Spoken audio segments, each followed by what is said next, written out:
Okay. Hold on. Hey, okay. I was just like this worked before. It's going great, New Monica. Jay, hello. Um, this was blasting some not loud music, but it was hitting me with a track here, and now the music is over. So, hello, Marco. Uh, so Bhutan's has D&D today. Um, and due to scheduling conflicts, Avery was also not available today. Because the original plan was I was just gonna start part one of Sailor Moon, pivot into Silent Hill, yada yada yada. But neither of them could make it, so I was like, oh, need me a one off. So we're gonna play Gone Home. I've never played this. I've heard it's good. It's gonna be very different from what I usually play in terms of gameplay, as in it's just pick up shit and look at it, which will be a nice change of pace. Also, because I'm very sleepy.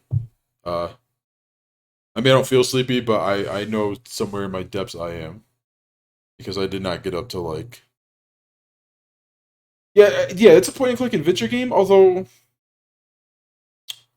I don't know how point and click. Like I don't know if there's actual puzzles and stuff. Like you're solving a mystery, but like I'm not putting like a fucking trophy and a clock to make a door open or something. Uh, so it's Waz did a walk. Look around using the mouse. Go. Who'd have thunk? Modifiers and what? These modifiers result in a non-standard experience. Oh, okay. Enable commentary. Oh, literal commentary track. Okay, well now we ain't. Whoops. We ain't needing that. I'm here for the full family experience. The other thing you know about this game is you show up to your house, family's missing. You will see it. See it right in the game.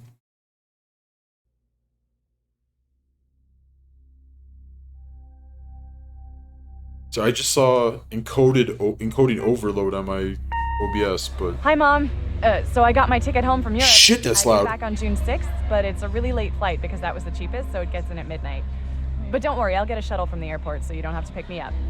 Like, really seriously, you don't have to.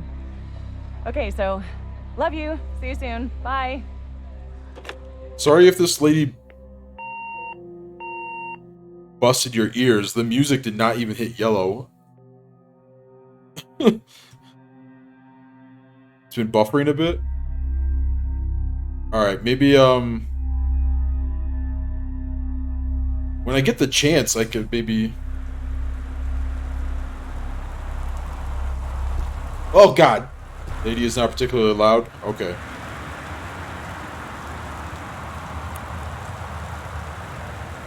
What about the fucking rain?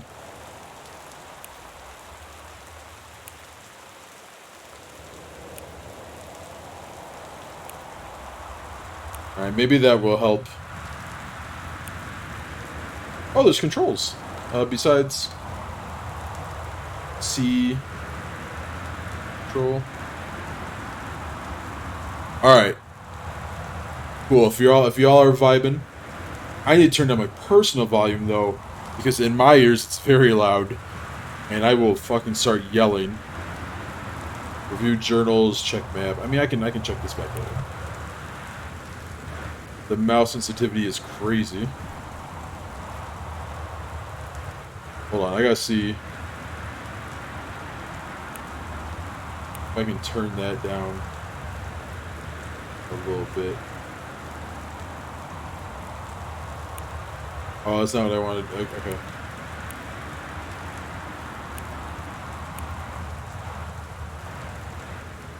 I mean, that's a little better. I mean, it's not like I'm gonna be doing anything crazy here.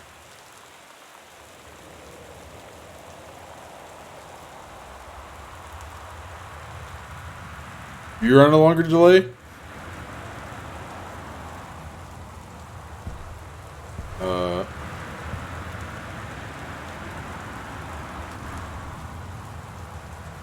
Well, I see you saying testing, so I don't know. This is still... I can't believe this game... I can't believe I gotta... Hold on. I don't need fucking Twitch speed on this game. I just... There we go. That feels better. Hold right mouse or left shift to look closer. Hold right mouse.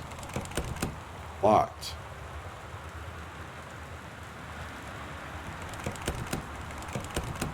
Oh, there's a note here. Katie, I'm sorry. Can I not... Okay, I guess I just read it. Katie, I'm sorry I can't be there to see you, but it is impossible. Please don't go digging around trying to find out where I am. I don't want Mom and Dad screamed out or anyone to know. We'll see each other again someday. Don't be worried. I love you. Sam.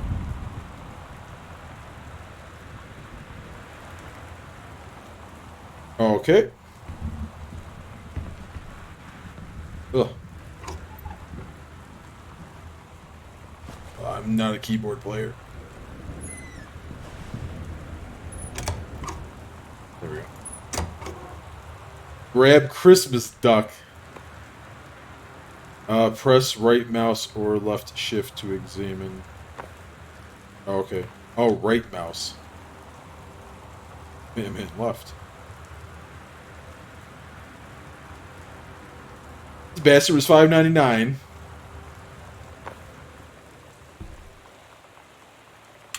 Thank you. Don't mind if I do. I presumably have a key? Stuff? Or maybe I don't. Maybe I... Fuck. There's a shit under the mat.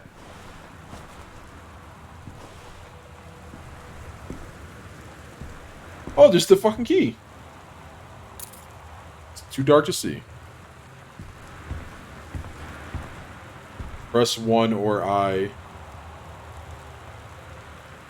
Oh, okay. Shit. Let's look at some shit. Can I not? Oh, it says it right here. It's my passport. I got it. Go on my Europe. Oops. I got it to go on my Europe trip. Holy shit. This is my boarding pass back from my year in Europe. Spare key that was hidden under Old Christmas Duck. Oh, okay. Can I use it though? I can WASD through. Okay. Oh, I guess I just do it. Give me the fuck. Oh, okay.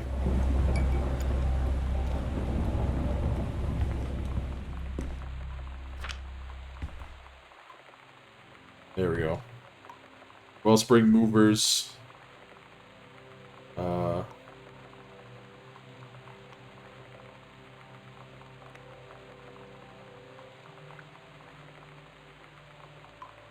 So someone from Terrence Greenbrier.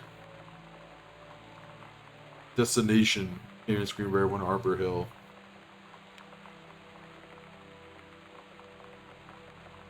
That, they move out then? Dear Katie, Oh. so much has changed, even just since you've been away. We moved into this house. I'm in a new school. And my big sister being gone for a year doesn't make it any easier. It doesn't feel real. But I'm not gonna let it faze me. I used to tell you everything, and if I can't do it in person, because you're off gallivanting around who knows where, I'll tell it to this journal. Just like I was talking to you.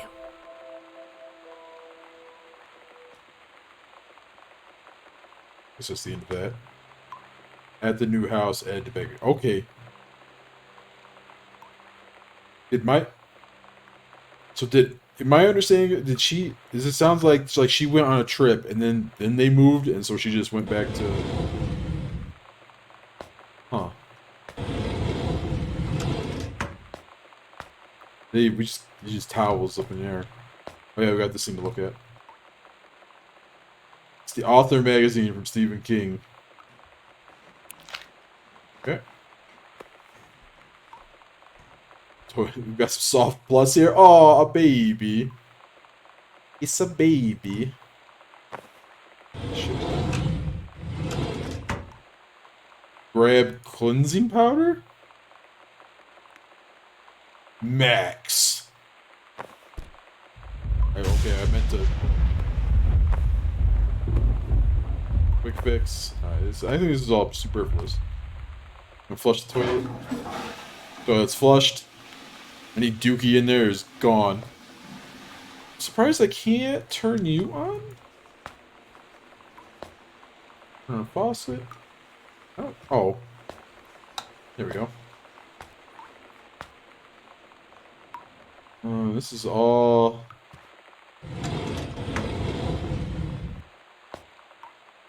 That's the paper. I don't think there's anything in here. It's a bathroom. I gotta scooch up.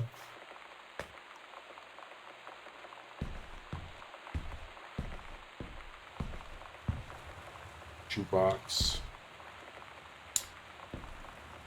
A lot of shit. None of it's important, apparently. Like, fuck.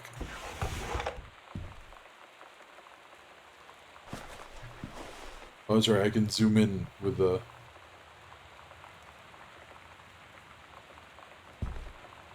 How about you?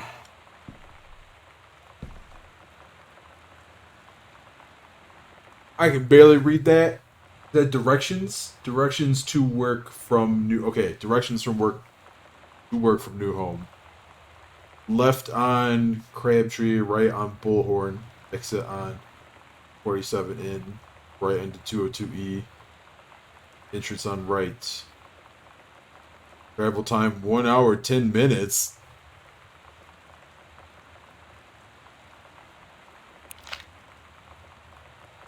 Jay, was this like your old house? Was like your family missing? I vibe with that.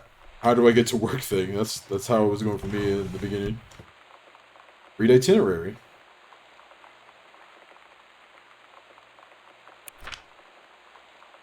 Katie's departure.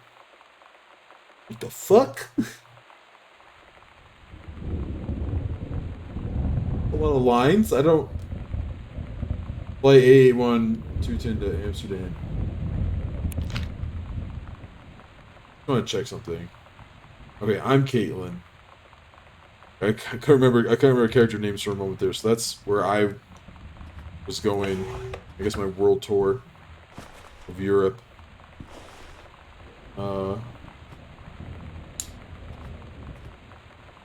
Sam. Daniel from the old neighborhood called. He wants to come see the new house. Call him back. Mom, Daniel is a total weirdo. The only reason I ever hung out with him in the first place is he had a Nintendo when we were little.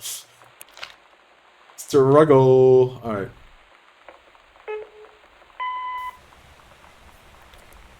Sam.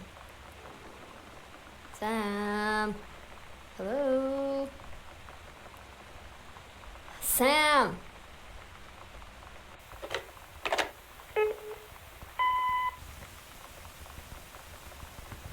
Sam, where are you? Oh shit, that was me in real time. Really? I need to talk to you. Please be there.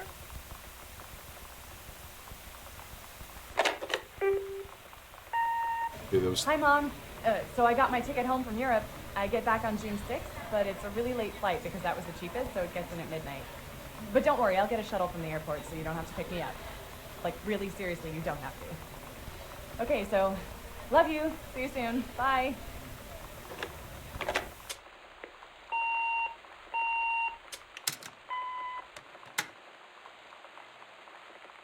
Okay, so Sam is missing.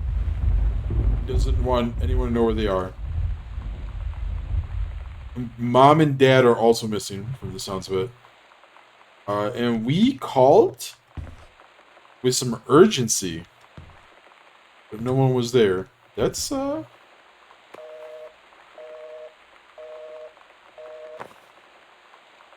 nobody.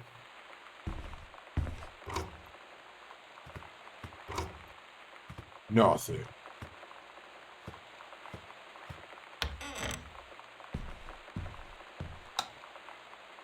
If this was a horror game, I'd be so fucked up.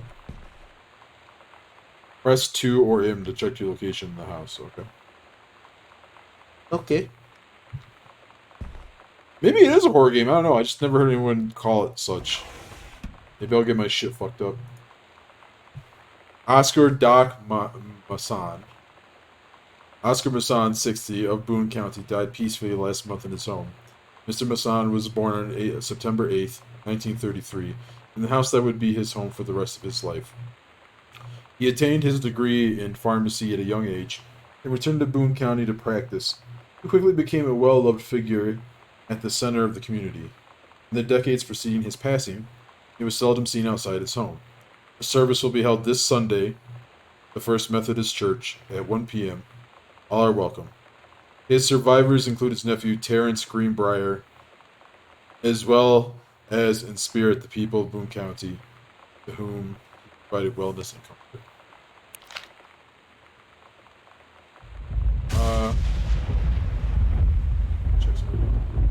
Caitlin Greenbrier. Okay, Terrence supposed to be my dad.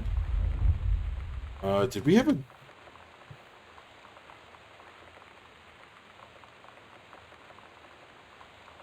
June 6, 1995.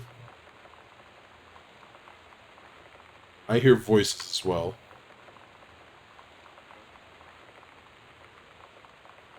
This Sunday. Just see how fucked up if her family was just at a... Whoops, I didn't mean to do that. We're just at like a fucking funeral. But I don't even know...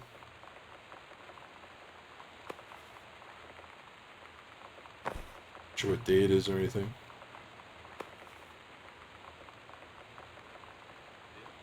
That is a... Oh, you know what I should be doing? Hold on. Oh, I can't. Okay, if it's like an actual note, you can't flip it around. Never mind. My thought process was like maybe there's shit on the back of notes that I should be looking at.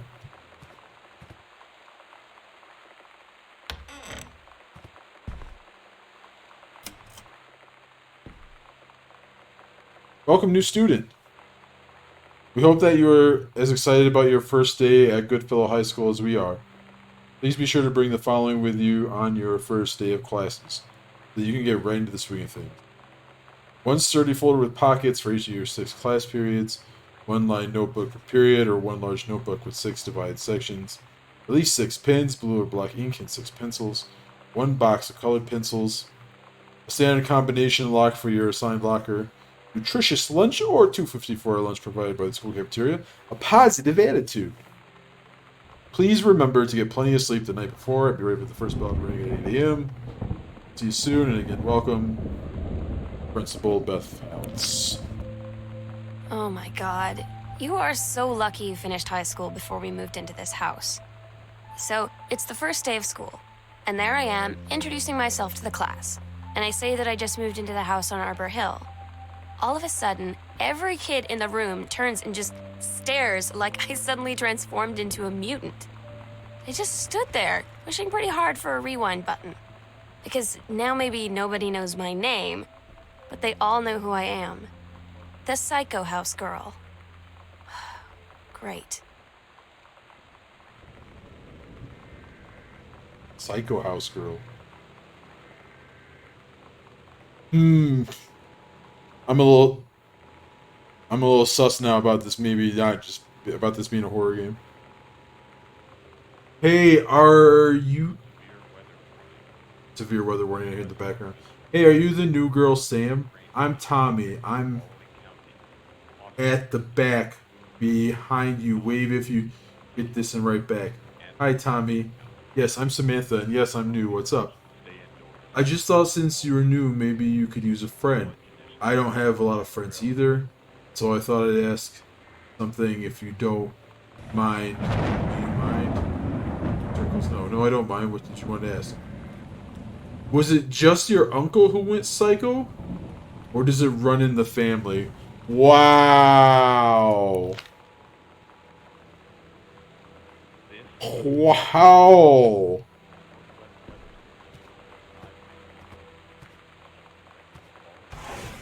Well, let's look at this again.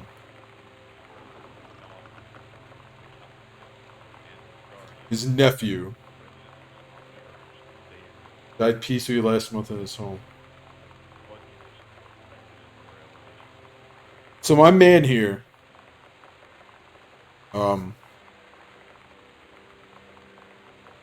there's some bad juju going on.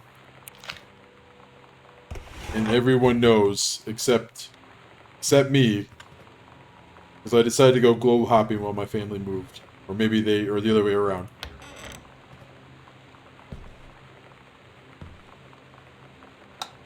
Shout outs to Jay, those push buttons. Let's just shut the door for you.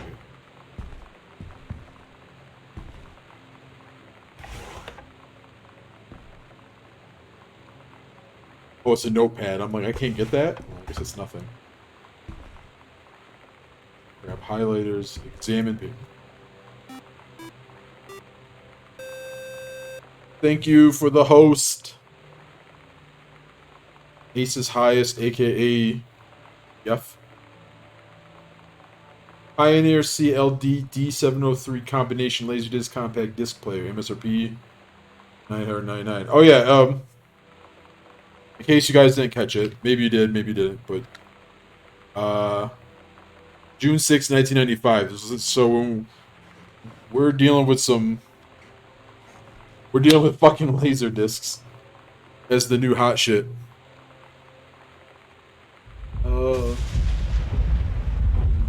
Yeah. Laserdisc compact disc player, MSRP 999.99. CU CLD 098, remote with backlight, double side play, headphone out, display on off, dog shuttle dial front remote, digital CLV slow motion freeze frame, last frame memory, 2S video outs, coax optical outs, twin 1-bit D8 converters, SN ratio 116 decibels maybe? CD playback 422 by 140 by 432 millimeter WHD. I know what some of that actually means because you kind of have to when you're streaming / let's playing. They say that a jack of all trades is a master of none. I have to disagree. Mastery is not a question of specialization, but sureness of purpose and dedication to craft.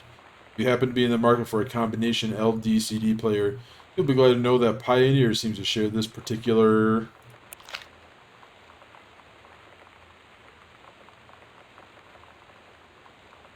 Okay, does the dad work for Pioneer? Pioneer is an actual... I don't know if they still exist, but they're like a CD, DVD, or maybe a Laserdisc media company back then.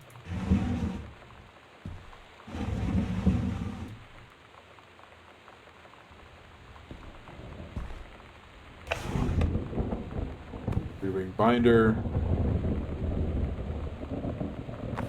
Another light. Thank you. Oh, question mark. Oh! Throw that down there for a second. Terrence Greenbrier. Holy shit. Dear Terrence, I write on what I hope and imagine is a joyous occasion. News reaches me that now you are newly married to a wonderful young woman. I have had more than a little time to consider my past and my family, and my thoughts have often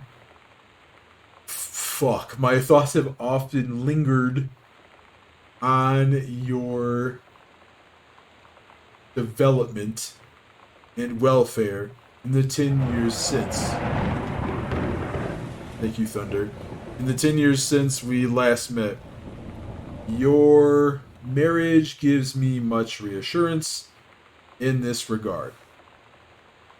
You are always welcome on Arbor Hill. There's a big ass rip. I will understand big rip. Something if you feel you probably says can't accept this invitation. Yours very sincerely, Oscar Masson. There is some. Yeah, don't worry, Jam. That was actually my next stop after before I saw the hidden thing. There is some shady shit. Fuck off. There's some shady shit happening in this game. Actually, before I go there, let me look in here. Ugh. Anything in there? Okay. You can do or be better. Back to basics. Sent back in time to Dallas, 1963 again? What if JFK wasn't JFK? Oh no. Lads. Oh no, lads. Oh no. There's some shit going on in this family. Early space flight, something, or over Utopia, advance technology and WW2 early. Time stream to different. Chinese, Japanese, Lebanese. Paradox results in JFK death. Desired outcome. JFK president is connected to US and USSR equal coalition. Magic bullet theory being circled. Record JFK off HBO. Lone gunman.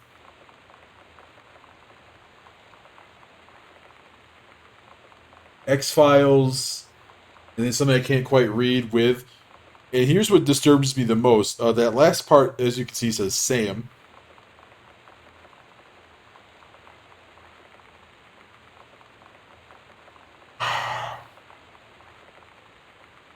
Preliminary theory.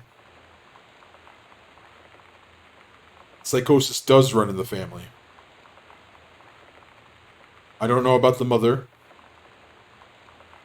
But I think Pa went off the deep end on some shit. And the kid ran out for her safety.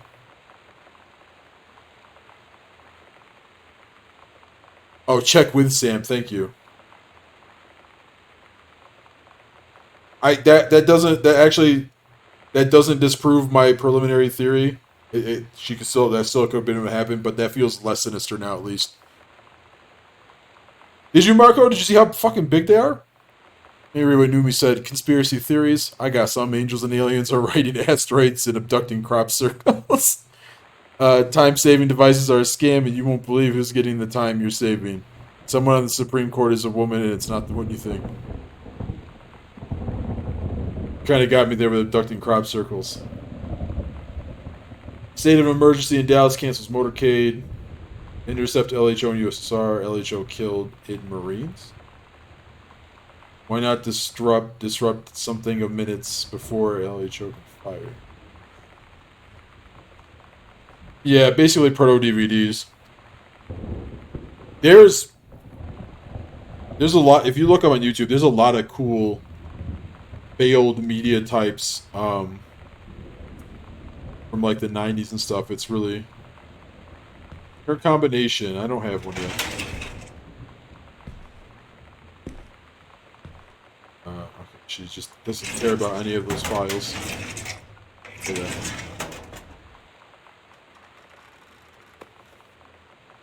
Benjamin Elman, the killing of JFK, a theory. You've seen the movie, discover the truth.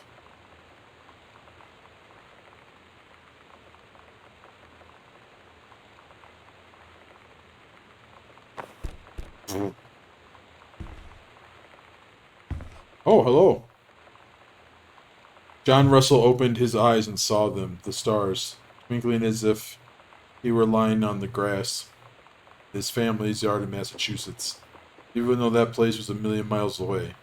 No, he blinked the sleep from his eyes, looking through the carbon-reinforced safety glass of the space station Archimedes. Yes, he was a long way from home. The future needed him.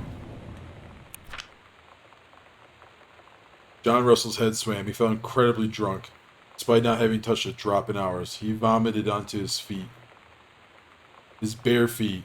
Oh, okay. I read that as like he puked so hard he popped up onto his feet from a sitting position. His bare feet. He stared for a moment. Bunch of X's processing his sick flecked toenails, scanning up his bare shins, bare knees. He was completely naked. He looked up and met the eyes of a gorgeous blonde woman wearing a tight polymer fiber tunic, then fabric that strained at the seams to contain her generous bosom. Oh, this is a male writer. Was emblazoned with the phrase matter transference operator. Then he passed out. And John Russell had crossed the gap in time. Only messages had passed before BO4, but now only messages has passed before, but now man, they needed him now more than ever. Changing the past was no longer good enough. Instructions from the council had been clear. What to procure, what to construct from it, how to assemble it. So he made the machine, how to transport him bodily across time. Now he stood there on the bridge of the starship Archimedes, command of the vessel, because only he would save the president's life twice before it could helm the naive crew, their destiny, the fate of the galaxy.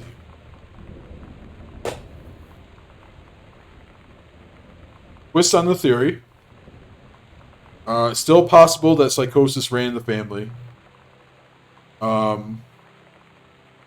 maybe he's not so much a crazy conspiracy theorist. Maybe he's just trying to write a weird like time travel fiction. This sounds like time travel fiction. Well, you could tell he's a male writer though, can't you, man? He's like blazoned across her bosom and shit like that. Love me a good bosom. Nothing. Boone County telephone.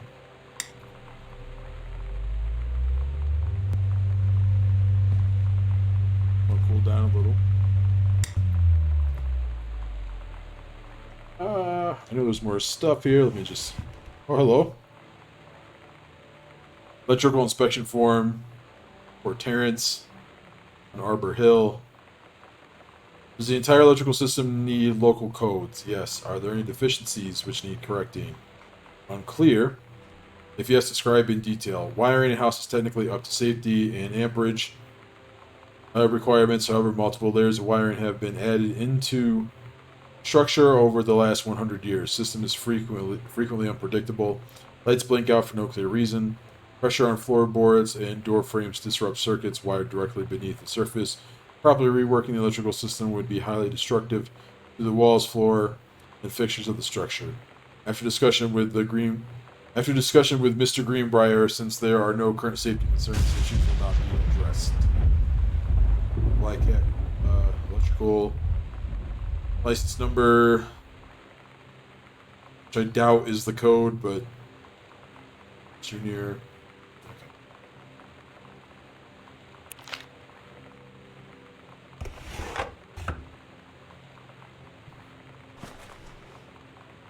Yeah, crouching.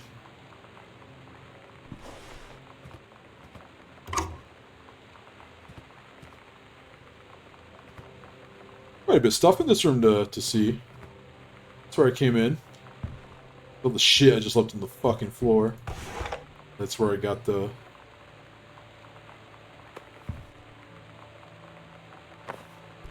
Oh, word? I can't just break a fucking glass? Alright. Unity realism only goes so far.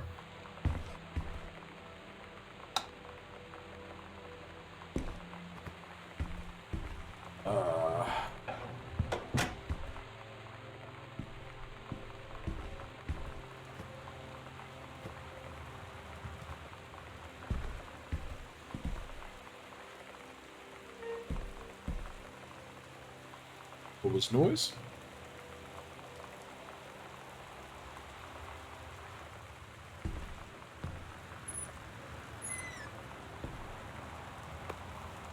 Ah. Grab Dad's... Okay, yeah, he's an author. The Accidental Pariah. Message from our future saved the president's life once. But within the next 24 hours, there'll be another attempt and the lines of communication are down. A James Bond for today's audience. Oh, So he was an author, and he must have had some success. I mean, I know it's a box of books, but... Hold on. Throw Dad's shit. Oh, no. Gosh, Dad. Oh, no. I don't know. Hold on. Whoops. I didn't mean to do that. I don't know. You know how Twitch can be with these things, so I'm just gonna read what it said on the cover here. Japan's bloody war on dolphins. Ladies in the ring, the women of wrestling. The February says 1989, so that's actually around the time of the Glow Wrestling and stuff like that. Moscow by night, drugs, prostitution, the mafia. There is a legitimate... You're right, Pneumatic. I was literally just about to say, there is a legitimate chance that he actually got this magazine for research. Since he's all about this JFK and Russia stuff. The New Rules of Love, that's what it says otherwise. And for probably good reason, I can't look at it more. Alright, hold on, let me,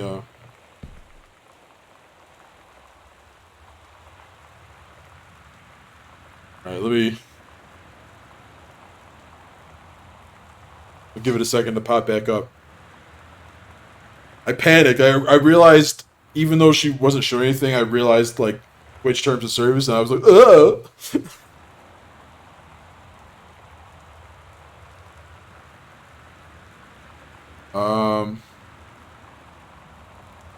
Maybe I gotta, hold on. Oh, yeah, okay. There we go.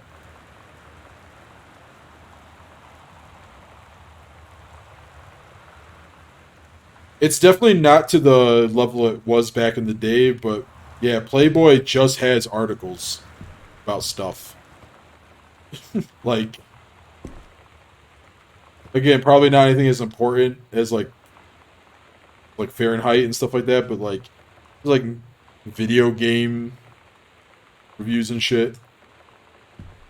You're absolutely right, Marco. A Stranger Under My Roof?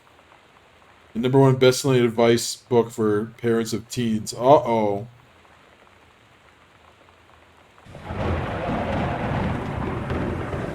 The teen years are fraught with change of all types: physical, mental, emotional, spiritual. These changes don't just affect your teen. Your teen's turbulent years are a challenge for parents as well. This book holds insight into your teen's behavior. Blah, blah, blah, blah. The practical strategies here are based upon well-tested principles of pediatric psychology. Presented by Dr. Elisa Medina, herself a mother to teenagers, prepare to gain a whole new tools. I've never had such a good conversation with my daughter.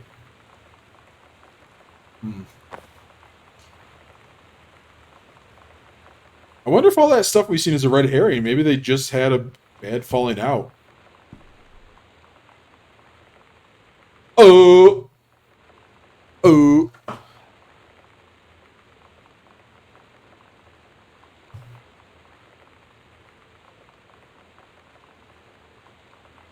Twitch, I'm sorry I found Dad's porn stash. Please don't ban me.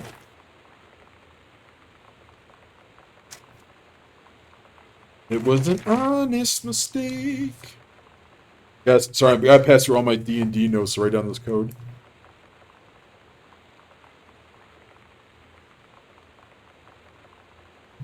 Alright. November 1st, 1994. Dear Terrence, David asked me to write you regarding the reviews you've been submitting for the last few months. Frankly, they're becoming more trouble than they're worth from an editing standpoint. There's a word limit. It's your job to stay under it, not mine to cut back to it. Even then, it's becoming harder and harder to weed out the tangents and non sequiturs from the usable copy throughout heavier rewrites. Readers of Home Theater Aficionado want to hear about the quality and value of the hardware, not ruminations of your childhood. If it were up to me, I wouldn't be writing this letter. I'd just be cutting you loose. There's tons of guys half your age who would take half your rate to write stuff I could actually use. But David's known you for a long time, and he's the boss, so I'm giving you one more shot on his say-so. You should write him a nice note thanking him for his patience and generosity. Look through your old stuff and start submitting reviews like that again. Then everybody will be happy.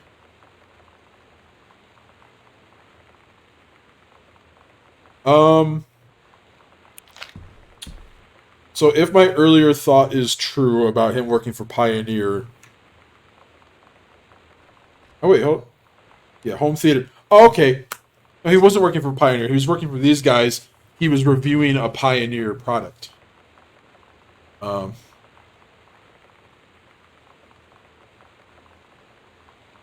yeah, Dad's having some issues here, man. Pop's not doing great. I wonder what's going on with Mom. Maybe we just haven't been to that part of the house yet to know.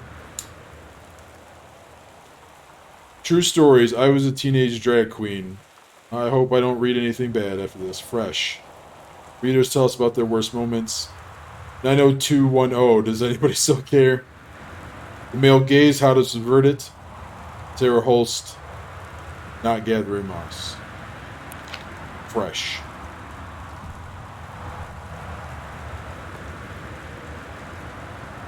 Some tissues. I like how if I aim at a thing... Oh, no, I guess it will. I guess... Never mind. I was going to say, I like how she just sets it down, but... No, she'll throw anything back. The accidental... Patriarch, villain, ambassador, messiah. The occasional, sometime unreliable, savior, hero. Fear in the mountain, come down from the mountain. The accidental prophet? The unreliable prophecy, the accidental prophet.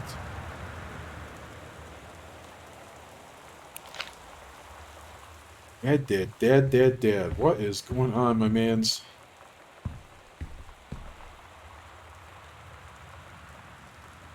Let's over the porn back up.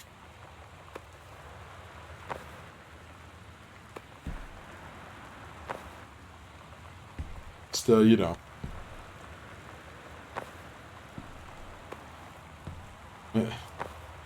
Yeah. Don't worry, Dad. I didn't see your fucking weird research porn.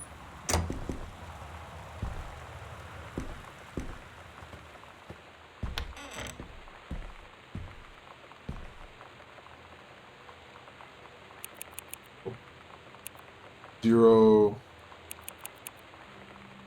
4, 5, 1.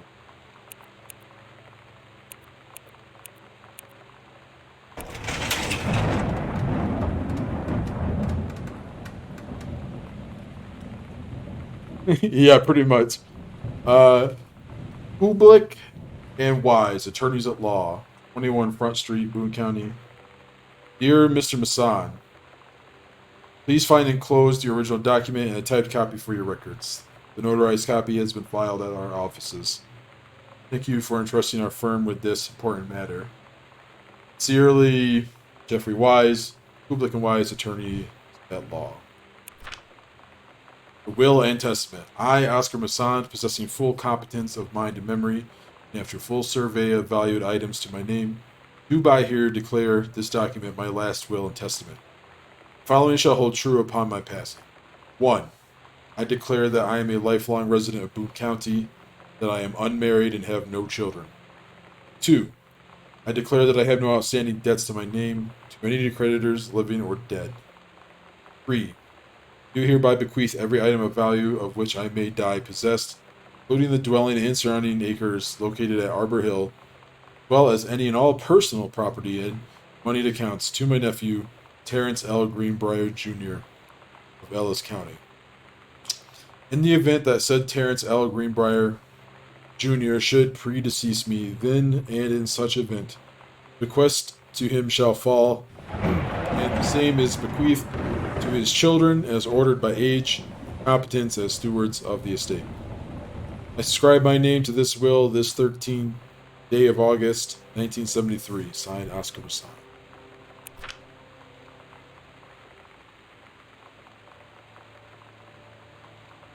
It's the same thing, just written out in hand. Okay.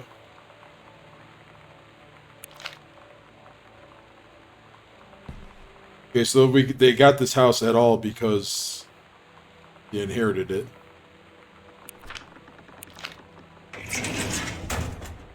Hoping there'd be more in there for, but it is what it is.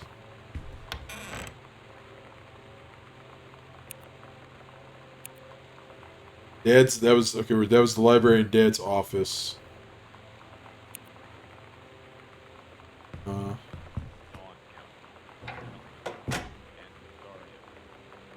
Oops.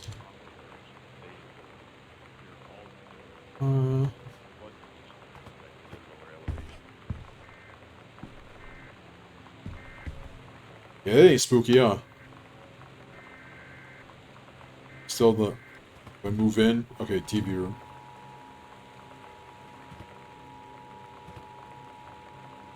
VHS? This is a severe weather event. The Northwest Weather Service reports high risk of torrential rain conditions affecting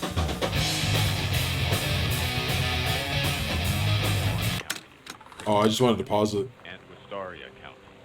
Residents are strongly urged to stay indoors and secure all windows and doors. Okay, hold on. Are expected at lower elevations.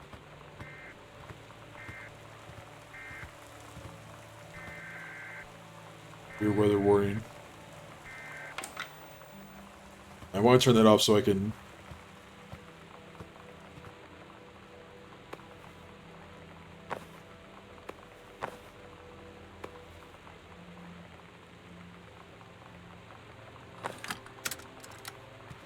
Okay, this is role model.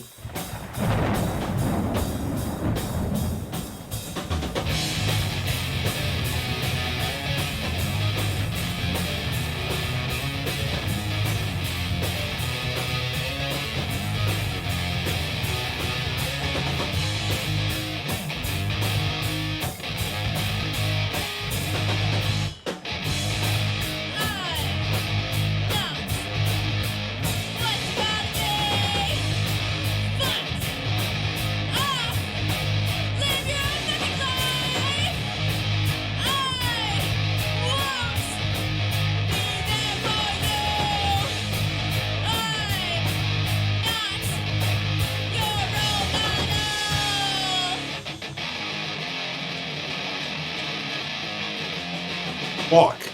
Let him know.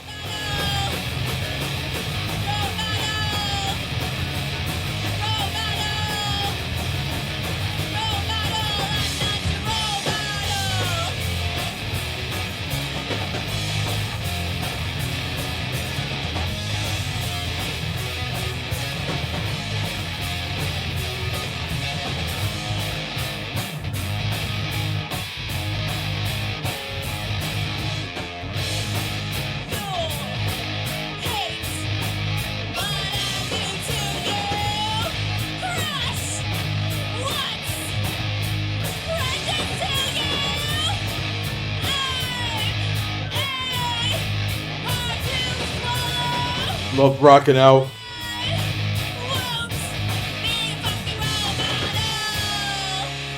Rocking out to the sound of this family disintegrating.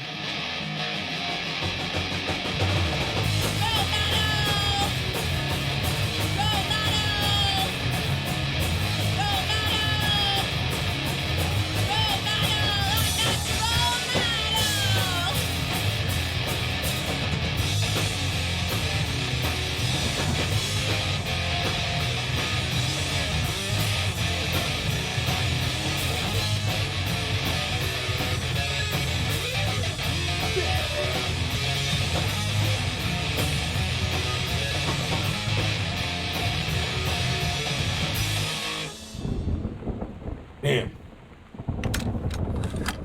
Now this isn't a Girl Scout.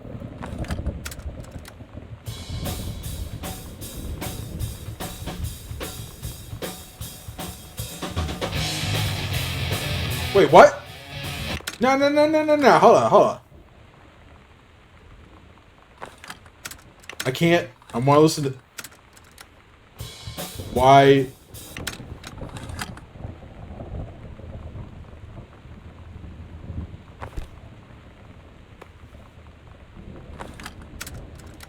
Can I not listen to the other side?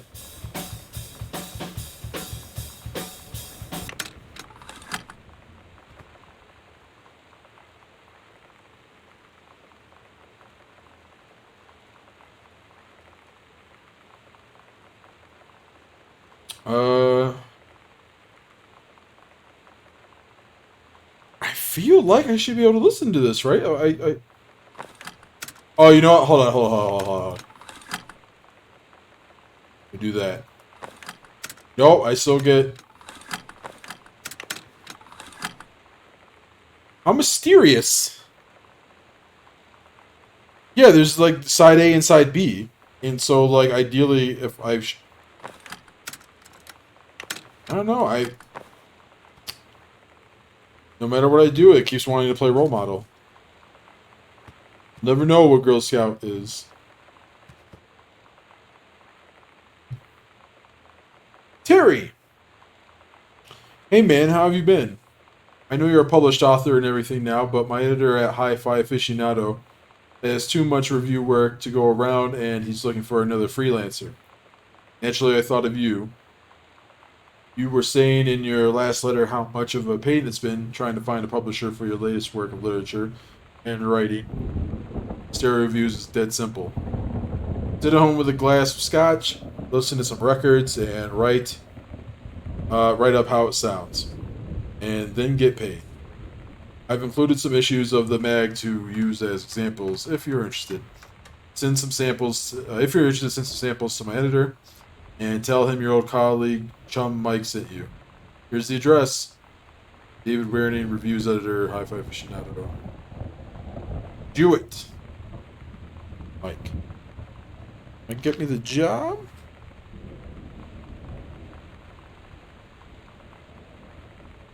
It's that book Dad wrote. Accidental Savior.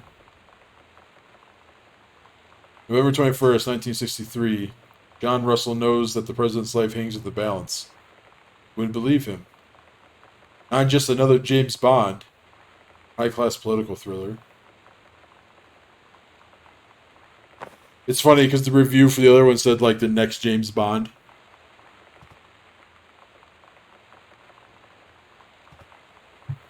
Oh my nose.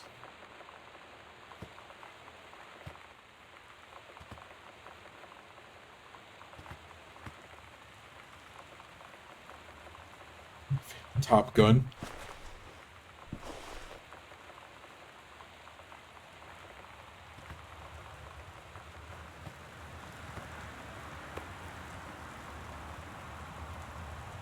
Sam thought this might help.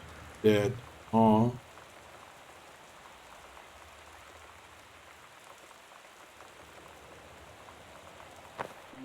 You know that feeling where the first moment you see someone, it's like they have a big gold star around them, and you have to get to know them?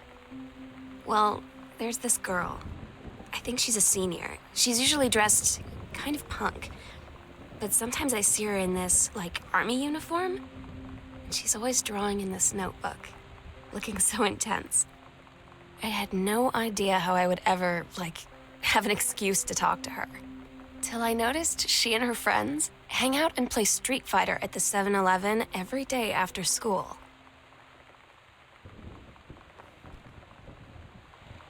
Girlfriend was a member of the FGC? In 95? That might have been...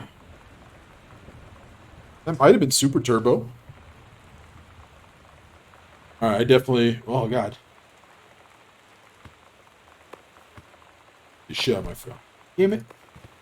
Ah! Yeah. Coliseum, the showplace of Oregon. Pulp Fiction.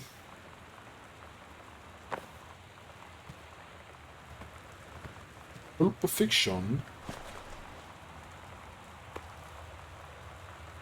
Dr. Jitters.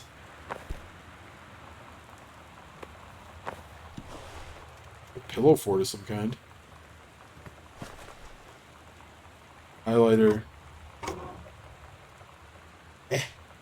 Yeah. Oh, hold on. No. Oh, I'm looking. I was in the wrong button.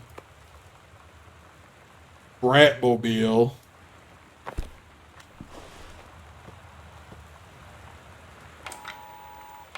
Storm.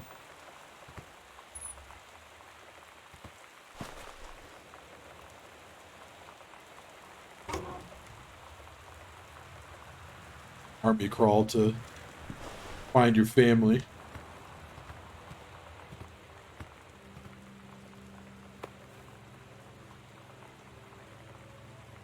You read matchbook.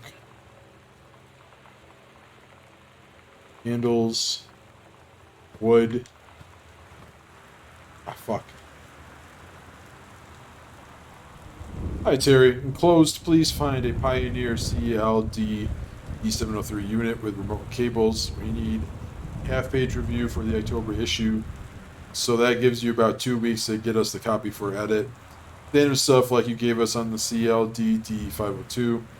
It's a combi player, so check its CD playback with a few discs as well as laser discs that they want us to definitely hit the signal to noise ratio and toast link stuff for high-end buyers. Looking forward to your take on it. Enjoy the unit.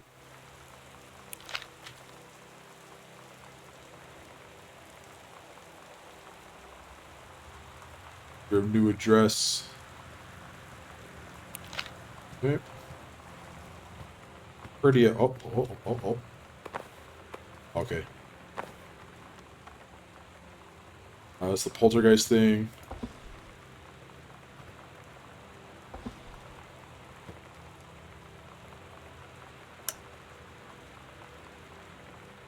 The X-Files.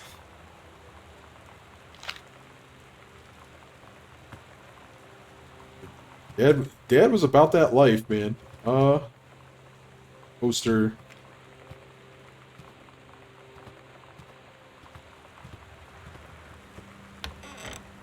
Pause it.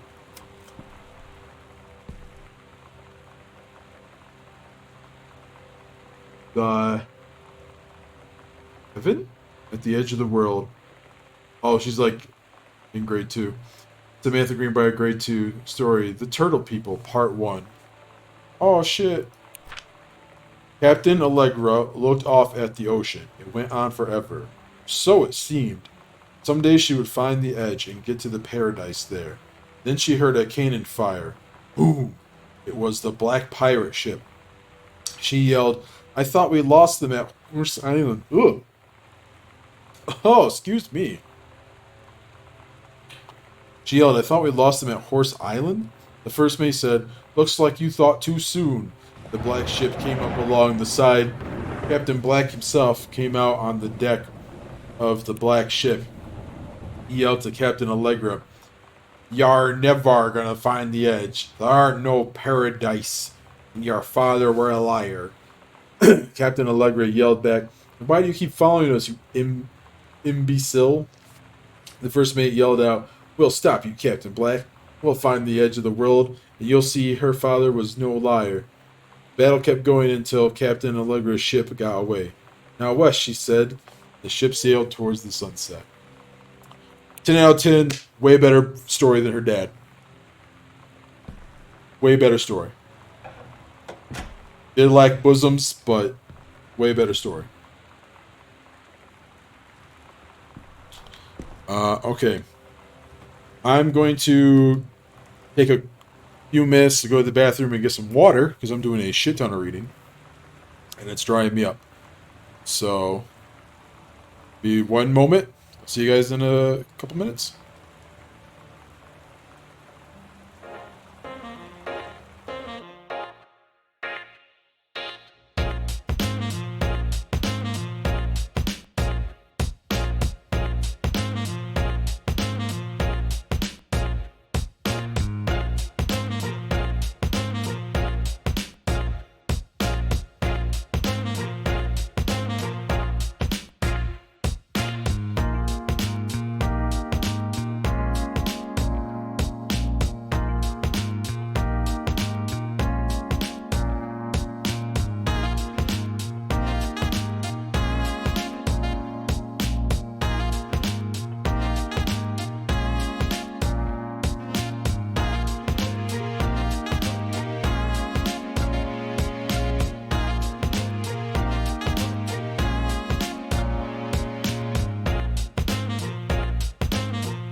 Okay. First of all, thank you, Zegra, for the follow. Is that which monster is that? Is that a Gamera reference? The name? I'm showing my true kaiju fanness by forgetting where Zegra came from, but or if it's even a reference at all to that. But thanks for the follow. All right. Let's review Halftime. Dad's a struggling author. He's presumably struggling to follow up his first book, which was apparently a banger, but shit after that is not going well. So he now works as like a media device review guy. His uncle had some kind of mental illness because the kids at school. Yeah, I was gonna say I was pretty sure Zegra was a monster from Gamera, or they could just independently have come up with that. Yeah, he's a one-hit wonder. Uncle had inherited this house from uncle. Uncle had a mental illness of some kind. The kids, because we know that because the kids' school called this place the Psycho House. I think that's just rain. Kids call this place the Psycho House, made fun of Sam. And the father is showing signs of the same mental illness. Schizophrenia, I think. If not schizophrenia, something, because it's making his work suffer. Still have no idea about the mom. Also, something I didn't touch on while I was reading it, because I was too busy talking about how much better the story was. Let me find an example. You'll see your father was no liar. We'll see her father was no liar. Your father was a liar. I'm wondering if that has something to do with what's going on. Like, as a long-term thing, like, why are we calling Dad a liar? So,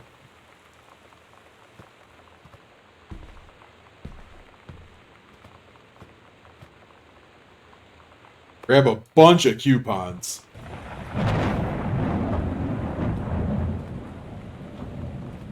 Am I right on this? Nope. Oh, hold on. You said agriculture, forestry manual. Okay, and that's all there is to that. Or this plant? Can I fuck with this plant? No.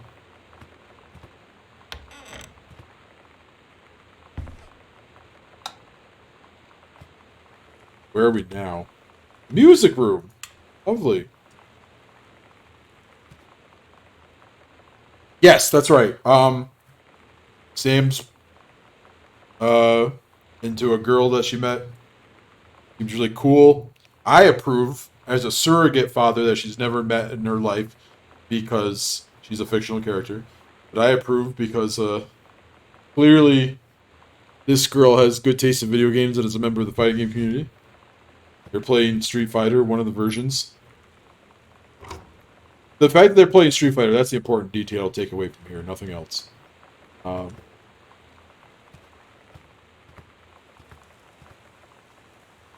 First to 5 me. Alright, what do we got? Reproductive system worksheet. Below are 2 stories. The events are all out of order. Get a sheet of lined paper. Write reproductive system worksheet number 6. At the top, then choose one of the 2 stories, A or B, and rewrite it. Begin with the title and your name. Find a topic sentence to begin your paragraph. Put the sentence in chronological order. Make sure the last sentence is a good concluding statement.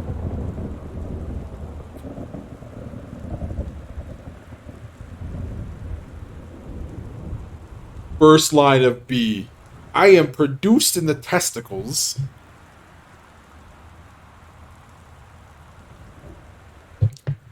I'm definitely biased, Marco. Alright,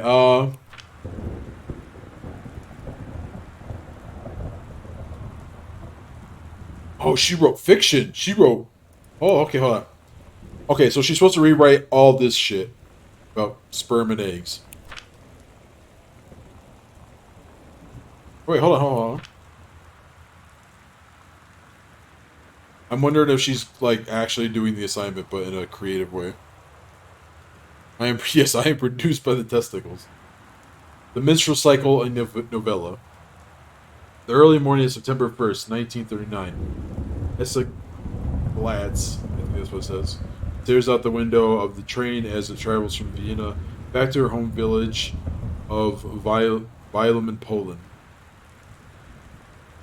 As the train rumbles along and the sun rises over the countryside, she can only think of her dear Borislav, the boy she is engaged to wed. Meanwhile, deep within her guts, ovum starts to develop. As this train approaches its destination, her heart races. The lining of the uterus is getting thick and soft. Oh, shit. As Essa steps off the train, her eyes dart quickly across the gathered crowd.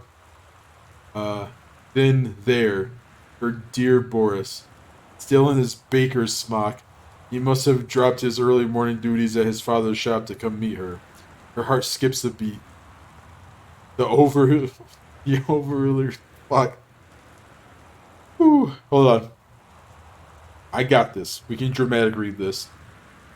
The ovary releases the ovum. It travels through the fallopian tube. Jesus Christ, this kid is hilarious. Over the wheezing of the steam engines, a deep hum grows, coming from the sky. What? Dark shadows pass over the station. A whistling sound. Essa, her thoughts only a second faster. Holy shit! Kid, what are you writing? Okay, a whistling sound. Essa, her thoughts only a second faster than the bombs, reaches out toward her dear Boris across the crowd. Their eyes lock and the moment freezes. The flash and smoke envelops him almost instantly. I feel like that Simpsons meme right now. Kids, can you chill out a bit? Or what she says, I can't quite remember. In the assault by German forces, almost 75% of the people in her hometown are killed. The rest, including Essa and for a time Borislav, huddle in a half-destroyed church. He is blind. His legs are missing, bandaged with torn bed sheets. Essa's egg will not be meeting a sperm. It dissolves. Holy fuck. Okay. About 2 weeks later, Boris loses his grip on life. Essa has given up her rations to keep Boris alive. In the end, nothing can save him. Since the lining of the uterus is not needed for a pregnancy, it comes out through the vagina. Okay, it's just... Essa vows to survive.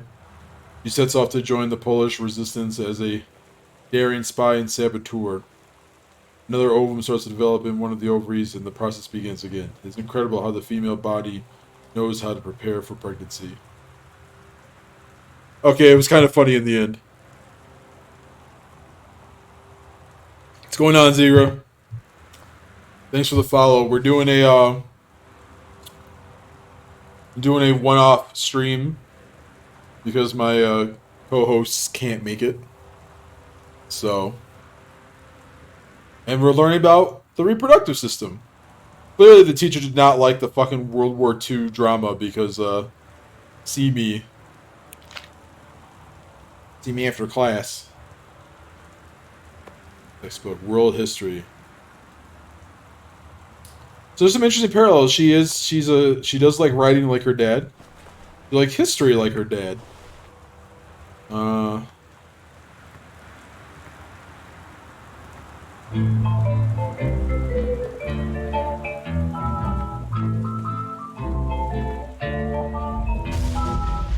Somehow I always knew that someday we'd be through. Ooh. Now that it's happened, I just can't believe it's true. I've done the best I could. Alright, hold on. Keep from feeling blue. This is a bop, but I don't want to... Okay, chill. That was cartoonish. I didn't want. Anyways, I didn't want to read over the music. There's Dad's second book. There's something another shot glass. Anything new about this one? Nope. From the desk of Donald Phipps, publisher, Mercury Books. Yeah. Dear Mr. Greenbrier, I write to inform you that unfortunately Mercury Books will be unable to publish your follow-up to The Accidental Pariah. Despite the low sales of The Accidental Savior, we went ahead with publication of the second book. We went ahead with publication of the second book in hopes of the John Russell series catching on. However, sales of the second book have in fact been lower than those of the first, so our stewardship of the series must end here. It has been a pleasure working as your publisher, and we wish you and John Russell the best in your future endeavors. That sucks. His first book didn't even do well. All that shit on the back was just for hype.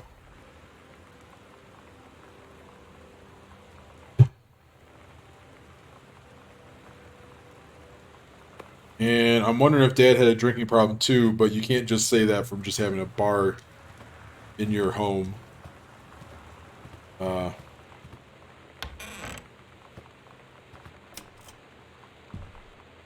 That's why he has so many fucking books.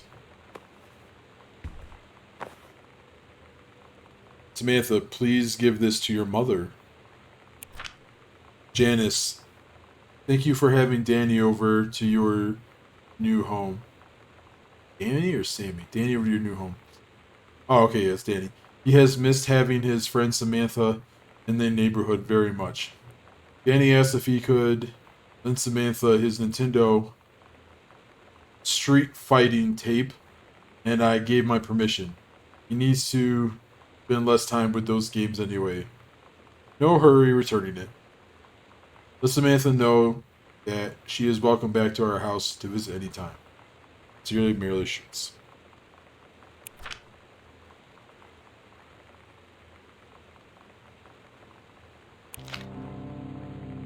When you live in one place your whole life, your next door neighbor is kind of like your default friend. And Daniel only got weirder over the years. So moving away has been a good excuse to, like, not see him anymore. But he did always have the good Nintendo games. Maybe I'll give him a call. That good Street Fighter. Ziggler, that sounds fucking rad. I think... Is Mill Creek the brand that's doing the white box stuff? Because I just bought Ultraman Season 1. Well, the only season of Ultraman. On, like, Blu-ray. That's probably it.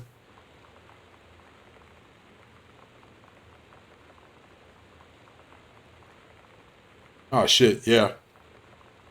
Yeah, they had a sale on a website. They were selling like $20 a pop, and if I had more money to spend at that time, I would have bought a bunch of them. But they even had like Ultra Q. Well, I mean, you know that if you know the branding, but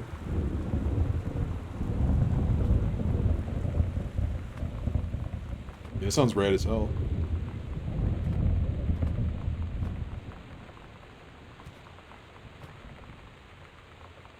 You hype for Shin Ultraman? Really, is anybody hype for Shin Ultraman?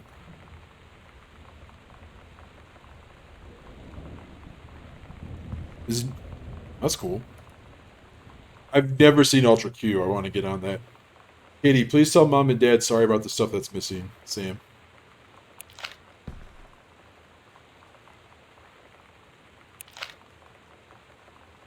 Are Mom and Dad just not home? I mean, obviously not, but I mean, like... Grab a bunch of coupons.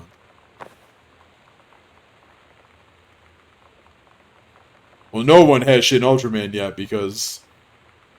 That ain't even... Oh, I'm talking... Well, okay, when I say Shin Ultraman 2, I guess I should specify. I don't mean, like, Return of Ultraman, or I mean, like, the new movie coming out. Ah.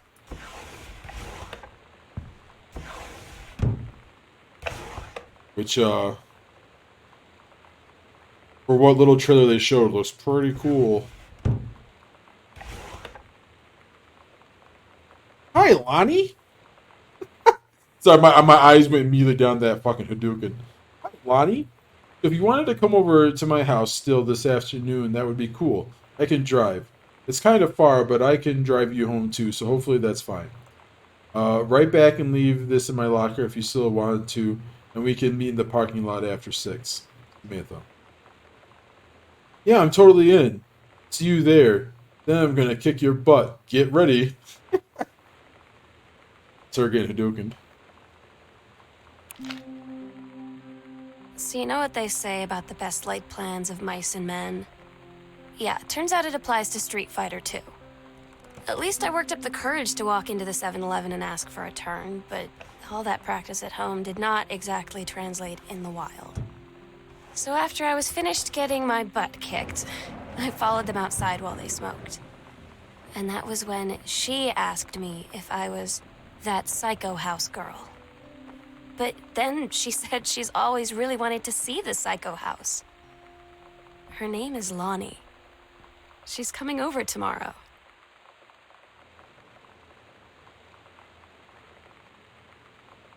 Loving Street Fighter. Oh, that's rad, dude. Not to make myself sound like a fraud, given my handle, but I've actually never seen the original Ultraman. I gotta sit down and watch it. That's why I bought it. Katie, please, whatever you found, don't tell Mom and Dad. Daddy. Oh, okay. My first experience with Ultraman is seeing commercials of it on Cartoon Network, but we didn't have Cartoon Network back then. Then in the 90s, they were pushing Ultraman Great in the US, so I had like the toy of that and a couple of the monsters. I don't remember their names. One was like an insect. The other one was like a doofy purple looking one. And then my first actual exposure to Ultraman, a series, like watching a show, was TNT back when I was younger, played Ultra 7. That was pretty sweet. But they played it super early in the morning, so like I was never always awake to watch it. Well, that's the basement shit. What was I gonna say? And then I watched Ultraman Tiga, despite the horrible dub by 4Kids. Because at least the monster action was still there.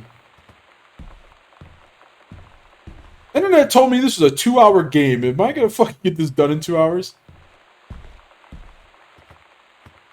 Smelling some bullshit because I still got a bunch of house left.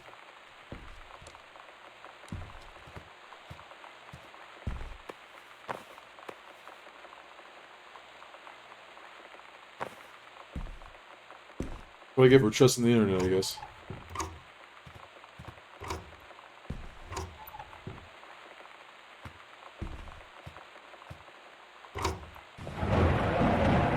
Because I have Monday off, maybe I could finish it off then if I run out of time. I could go a little longer too than normal.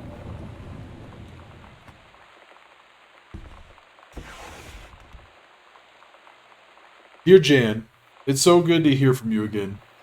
All this new house business sounds like quite the adventure. Oh, excuse me. That was just her burping the letter. Remember the little dorm room we shared freshman year? When we were miserable, fantasizing about our dream homes? I always said I wanted a mansion. You said you just wanted a house in the woods. Look who got both. Somebody up there likes you.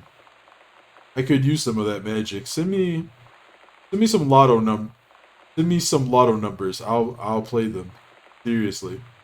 But I shouldn't be complaining about this good old split. About this good old split. Loved we've had. I cannot read that. Split love? Level? Oh, split level. But I shouldn't be complaining about this good old split level we've had since Bob got transferred to Winnipeg. We just got new vinyl siding. Jealous yet? Let me know if you're. Let me know if you ever want to trade places. So how are the girls doing? Has Katie left on her big European adventure yet? Speaking of jealous, right back soon. I miss you, Rumi. Carol.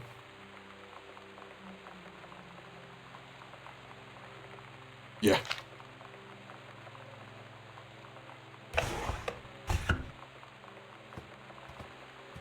But anyways, yeah, I'm hyped for Shin Ultraman. The monster designs look updated but retro, which, oh, come on. Are you not going to tell me where that goes? Yeah, newbie. Virus uploading. Ooh.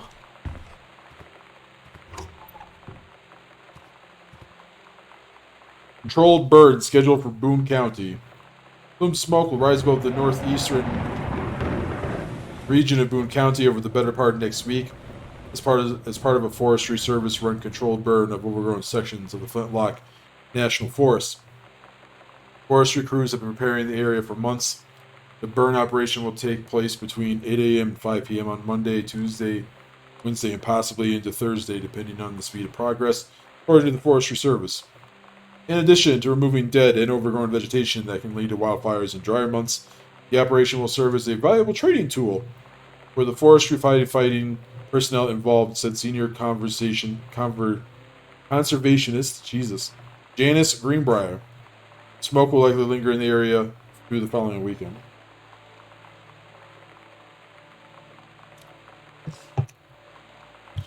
So I know for game design wise, that's why Janice's name is highlighted, but why in universe? I hope the mom is not dead. That'd be a fucked up thing to come home to. That'd fuck me up.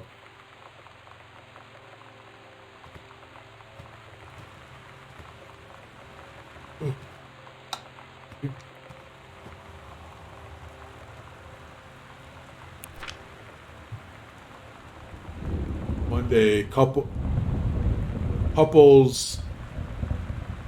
something, cooking class, ballroom dancing.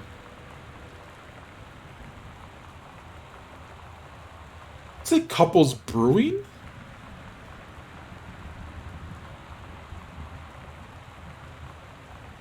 Cooking class. Cook the big meal for Katie and Sam. Cooking class, ballroom dancing, cooking class, ballroom dancing. I mean, I could say couples therapy, but that doesn't look like the word therapy. It seems too on the nose.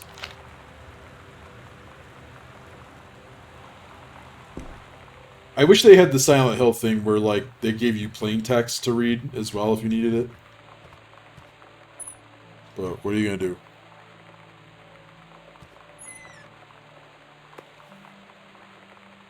Bratmobile Potty Mouth? Or Sam? Open it? Oh, it's just... Love thing, stab, cherry, bomb, throwaway. Fuck you, fans. Oh!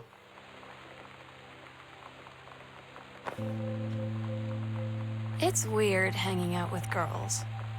Daniel was around ever since I was little, and other girls? I don't know. But being around Lonnie is like instantly just right.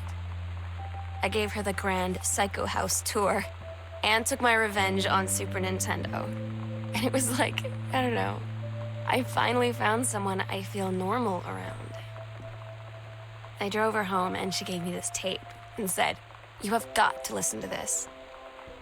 I haven't stopped playing it since. Right. Let's... Sam, stop leaving every damn light in the house on. You're as bad as your sister. Oh, they knew. Daniel called again. He wants his Nintendo game back. Daniel called. To whom it may concern, I, Samantha Greenbrier, am 17 years old and am therefore an independent, fully functional human being. The fact that you still forbid me from going into the city on my own is frankly absurd. Compared with Katie, who is only 3 years older than me, and yet you all allowed her to go all the way across an ocean to another continent on her own.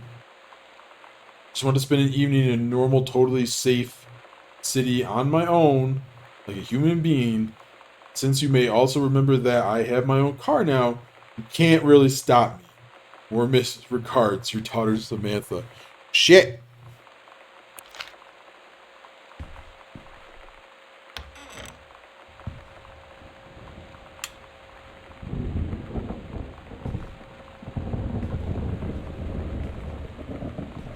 Alternative theory, maybe she went out in this fucking storm and her parents went after her. Sam, I think the creative writing track would be perfect for you. Oh. English creative writing. 3 students from each track will be offered a full scholarship for their first year at Reed. I did not feel like reading that whole thing. That seems to be the pertinent shit.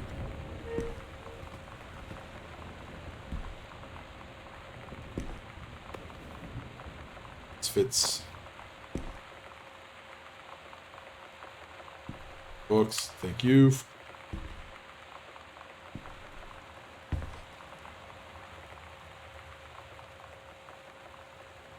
Goodfellow High School disciplinary referral. Mr. Benchley observed Ms. DeSoto wearing a t-shirt with an unacceptable image on the front, a large beer can labeled Pabst Blue Ribbon. Ms. DeSoto was sent to the guidance counselor's office. Ms. DeSoto given the option to turn her shirt inside out, change to a shirt from her gym locker, or be suspended for the rest of the day. Ms. DeSoto chose suspension. Brother was called, but there was no answer, and no answering machine. Ms. DeSoto must return this form tomorrow. Signed by her father. Administrative signature. Is Lonnie's shit doing anything? I thought she forged the signature, but there's no signature on there, and obviously the thing is...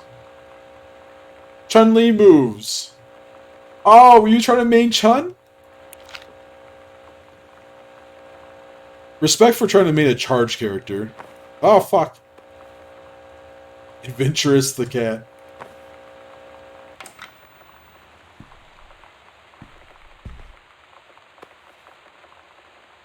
Ooh.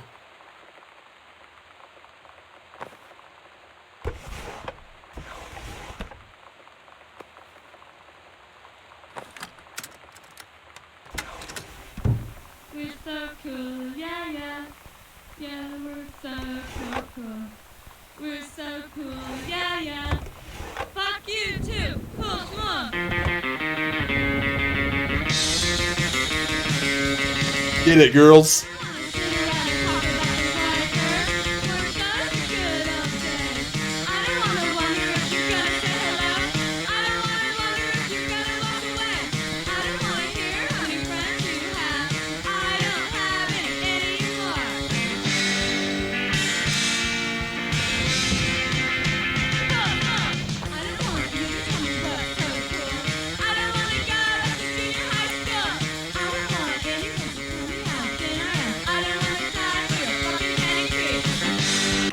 Okay. Bratmobile. Is that her band? I don't know. I listened to that whole song the last time to see if I could glean like actual clues, but I think the clue is basically she's rebellious. But yeah, I respect it. Samantha Greenbrier, year 11. That's your period 5. Not a challenging assignment. Metal plaque for family portrait. Reasonable subject, but not complex. When I said that mom and dad should be replaced with parents' names, I did not mean just add them underneath. Acceptable leveling on edges. Show more pride in work. Damn. No wonder this kid probably ran away. Grab Steggy? Belly? It's Steggy.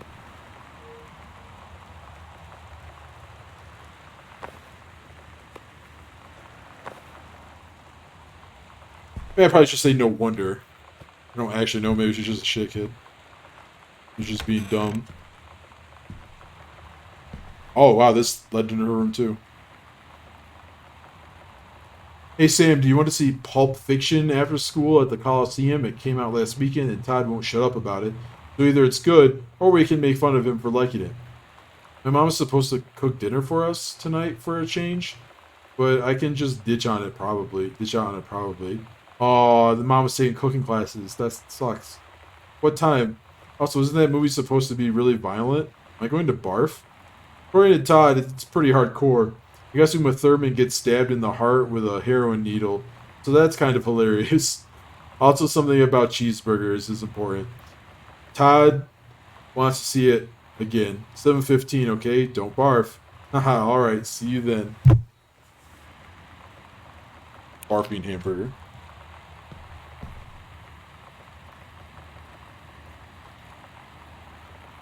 Let me make sure I didn't. Oh yeah. Oh, a combo. Gotta do combo. Yeah, I almost forgot. There's all this shit that I almost went by. Got your number. Oh man, I can't remember the name of the actual game that's based on this, but King's Labyrinth, Chapter 2, Fraying Threads. Oh, she's got her world building going. Captain Allegra, still in her flowing skirt and sturdy jerkin, descended the single shining thread into the lower cavern of the labyrinth. She and the first mate, on her own now, grew closer to their goal, the throne room of the dead immortal king of the island. The first mate slid down the line into the stone floor. She swept chalky bone dust from the front of her canvas trousers and looked up at Allegra. Silken thread, nigh unbreakable thanks to the enchanted moths that inhabited the island, trailed behind, leading their way back to the entrance. From further into the labyrinth, a moaning began to echo. The moaning grew louder and clearer. It turned into words from some ancient language that they could not understand. The king's cursed voice. The hairs on Captain Allegra's arms stood on end. She looked back at the first mate, whose eyes remained locked on the blackness of the passage for a moment too long before noticing the captain's gaze. First mate nodded silently ahead. Following the king's ghostly song deeper and deeper into the labyrinth, they came upon a rocky gap spilling forth otherworldly blue light. The great basin of the dead king's throne room lay below. Skeletal in rotted robes, the king was hunched over the blue orb topping his royal scepter. Shadows of his bony fingers danced on the walls like ghouls. As he sang, wailing souls flowed in one by one through the cracks in the cave walls, pulling into the orb, causing it to glow brighter and brighter. Behind the king, a long staircase, hewn from rock, led into the chamber from a passage at the top. Allegra said, "We don't have the advantage in numbers. We'll draw his attention, and then you..." First mate interrupted. "No, I am smaller and quicker, and you know of dealing with mystic energies like these. I will circle to the other side, get the king's attention, lead him on a merry chase." He held up the silk line. "All traced by this invisible thread, of course." Allegra said, "It is a good plan, but perhaps we should go together?" First mate shook her head. "You know this is our best chance. Don't be afraid for me." They grasped hands and exchanged 3 tight squeezes, their palms growing warm. First mate tied the shining thread to the belt of her trousers, gave a quick salute and a wink, dashed off. Allegra waited, staring vigilantly across the top of the stairs. The first mate was to appear. King continued his... Wait, no, the singing stopped. King turned and began walking up the stairs. Allegra wanted to call out, to do anything to stop the first mate from running head first into danger. She tried tugging the line, signal her. No use. King was nearly at the top of the stairs when the first mate burst through the passageway. He skidded to a stop. Even from across the yawning basin, Allegra could see the first mate's eyes grow wide. She turned and ran. Summoning his undead power, the king left the ground, levitating, gliding behind her with distressing speed. From some dank passage, much too far away, Allegra heard the first mate's scream. He was all running toward the sound. The line in Allegra's hand went taut, then shuddered. It fell slack to the stone floor. As Allegra ran, she was gathering line, twisting it around her arm. It came to its end. Unbreakable thread dangled limply, its end shredded and frayed in her hand. Tossed it to the ground. Ran. Man, I joked the first time, but like, fuck her dad's writing. Shit. That was way better than his excerpt. Man, Sam had like this in like 4th grade. Little Lisa Frank. The Holy fucking Bible. I didn't mean to just throw it down so harshly, but... Oh.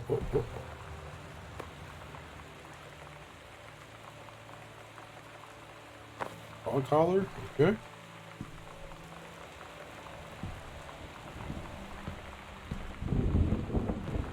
Mouse.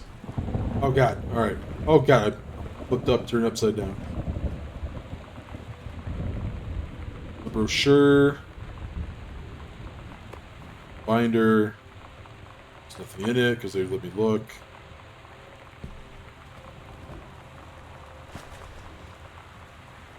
The brochure. This is the one me and my dad are building. Want to go for a ride when it's done?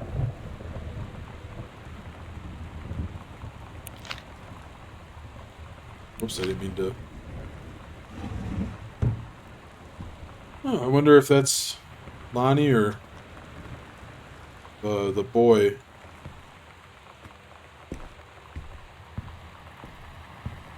Oh yeah, hold up. Oh, I read that, yeah. Whoops. Bathroom. Time to take a poop.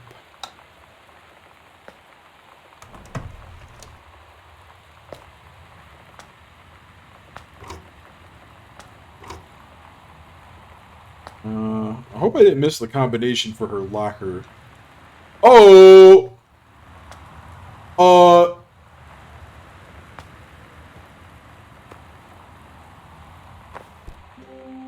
Lonnie brought her hair dye over today. Oh. She said, I need to fix these roots. Think you could help? Dyeing hair is weirdly intimate. I don't know if I've touched someone else's scalp before. That's pretty intimate, right? It felt intimate. We looked into the mirror together after, and I expected her to say something about how it looked crappy or good or whatever. But that's when she said, "You're so beautiful." And she was looking at me. Right in that moment, I wanted to say something, but I waited, and the moment was gone. I didn't mean to fuck up that moment by grabbing a tampon, but I could not resist. This game is really good at swerving. Like, I deadass thought shit had gone down hard.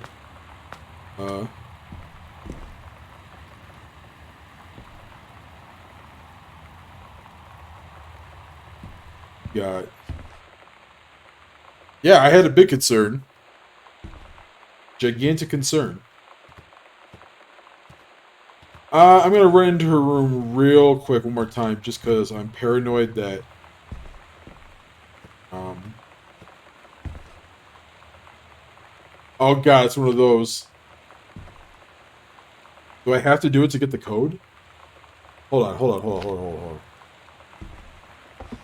Let me open the door first. Journey of Crystal.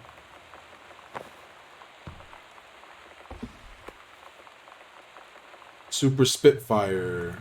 These are all fake games. Because, you know, I'm gonna get sued.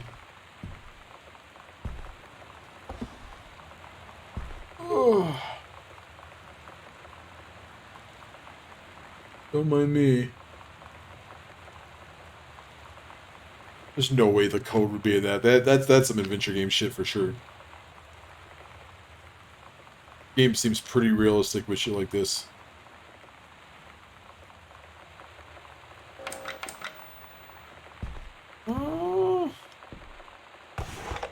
You look through all her drawers.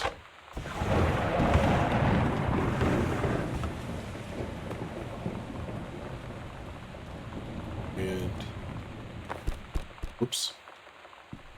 Sorry, sis. Alright, I'm really hoping. Really hoping. Yeah, I did not miss it somehow.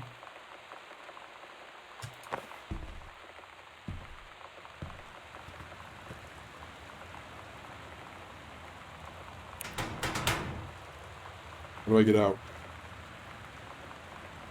Oh.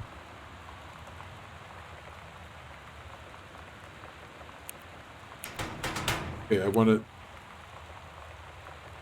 Okay, you have to hit escape.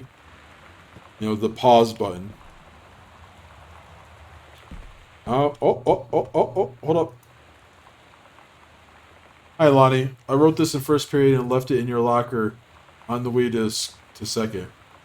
It's what all the cool kids are doing, I've decided. Write me back. Also, here's an idea for something to draw. 2 cats on a motorcycle. Hey, this is a good idea, what all the cool kids... Hey, this is a good idea, what all the cool kids are actually doing. Sending each other pages on their beepers.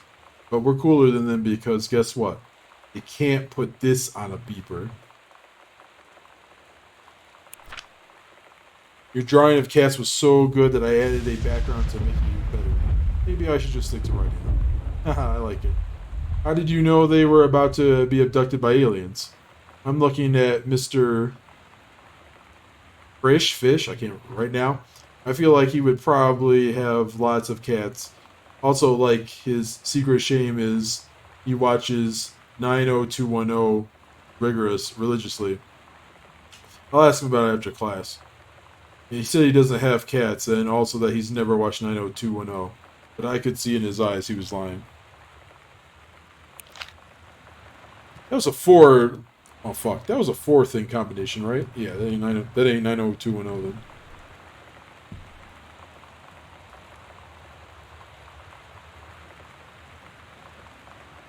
What a party. I haven't had that much to drink, Jodie Foster. How many fingers am I holding up? You better not have been reading my secret diary again. Here you go, Mitten. Have some pate.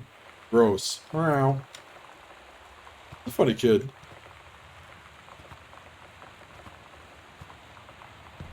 We'll probably have to come back to that. Is my room?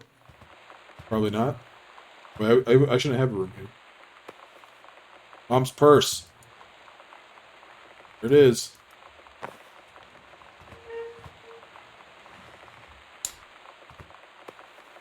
Postcard. Dear Mom, Dad, and Sam, I am in the Channel. This is my second passage through the Channel. I am on my way back from London. This time going to Brussels, Belgium. Sorry I didn't write you on the way to London, but I was too excited about the Channel. London was great. Dad, I know you've always wanted to visit, and I think you really should. You'd love it. If you all wanted to come back here as a family sometime, I guess I would be convinced. Love you all.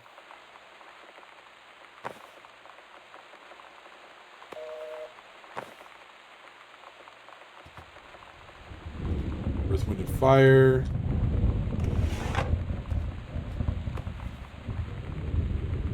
Holy fucking Bible again.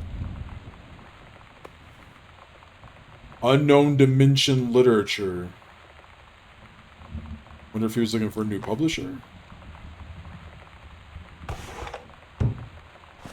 It's another phone book.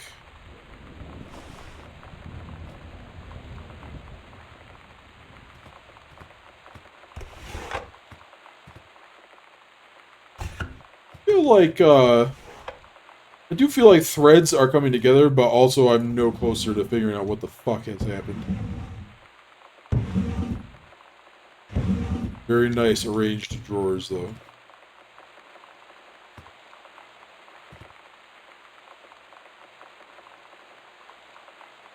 That's the thing. Like, I don't know if he's actually a conspiracy guy, though. I don't. He might have just been doing research for his weird time travel book. Well, that's not spooky. I'm not sure if it matters. It sounds like his mind was going regardless, whether he was into that shit or not.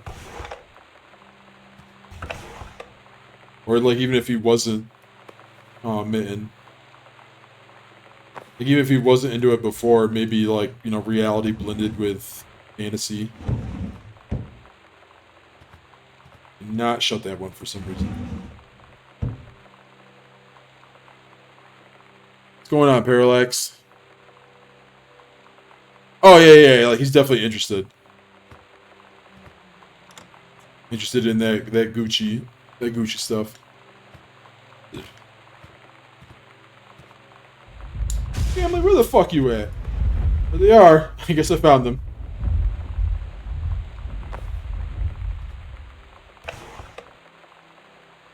Dear Jan, oh honey, let me tell you, I understand how you feel. Bob and I have had our down periods. It's become a bit of a way of life, actually. You get used to each other. You live your own lives in the same house. The kids grow up, they go away. Sorry this isn't helping, is it? Don't worry. Terry will get over whatever's distracting him, and things will go back to normal. And as for Sam being distant, teenager for you. Nothing to worry about. In the meantime, though, this controlled burn. That sounds like quite the adventure. But let's cut to the chase. This new ranger they sent. That's what I want to hear about. Ranger Rick? You have to be kidding me. It's too perfect. You have to tell me everything. And send pictures. I want the whole package. Wait, that sounded wrong. Keep your chin up until Terry is out of his slump. In the meantime, write more letters to your old friend Carol. She adores them.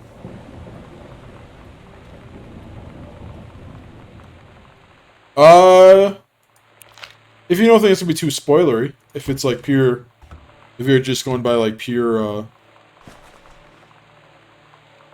you know, theory craft, then by all means.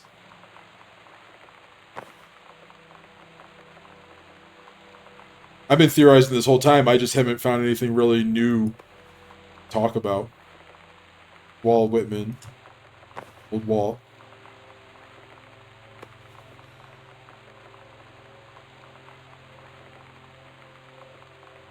Take your time. I'm glad to have it in good hands. Uh-oh. Yeah, if it's just inference, by all means, we should be inferring this whole time. I think we can infer what the fuck that just was. Oh, kiddo, your family having a time while you were gone.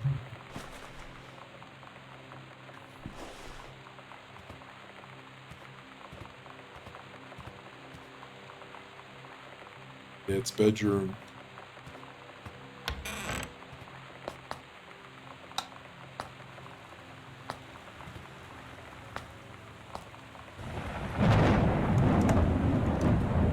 I think here's what I don't think happened, but I think would be fucked up if they all just left for different reasons. That'd just be fucked up.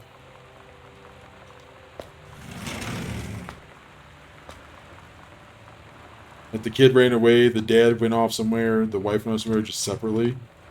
Like that, something about that feels very sad. I don't think that's what happened, but per se. But the idea of that is very sad. Oh boy, yep. Alright. Mm-hmm.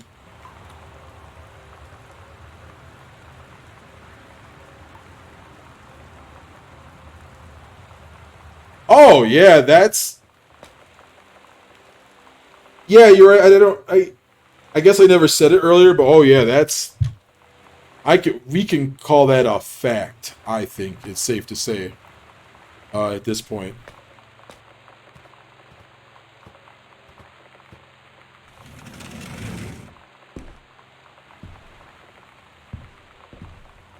I think that is a safe, an incredibly safe bet. Watercolors. Uh-oh.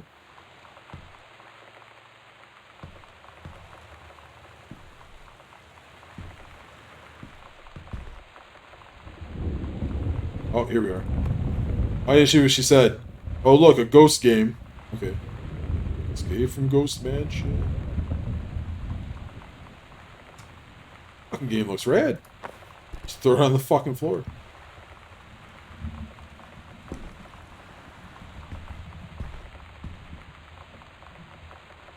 Oh!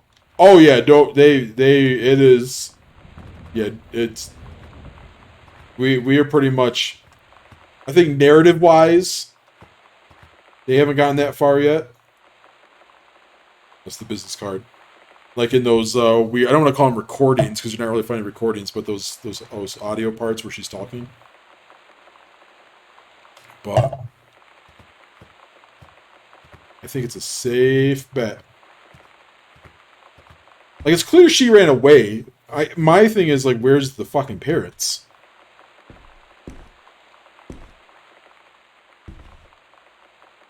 Katie, Mom and Dad were going to make up the guest room for you to stay in over the summer, but you came home on such short notice that they weren't around to do it. You can use my room if you want. It won't be needed anymore. Mom and Dad were going to make a... But you came... They weren't around... They weren't around to do it.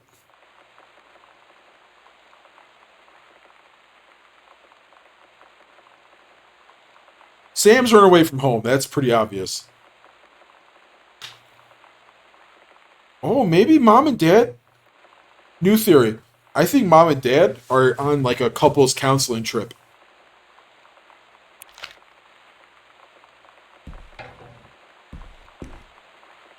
And Sam has used that opportunity to book it.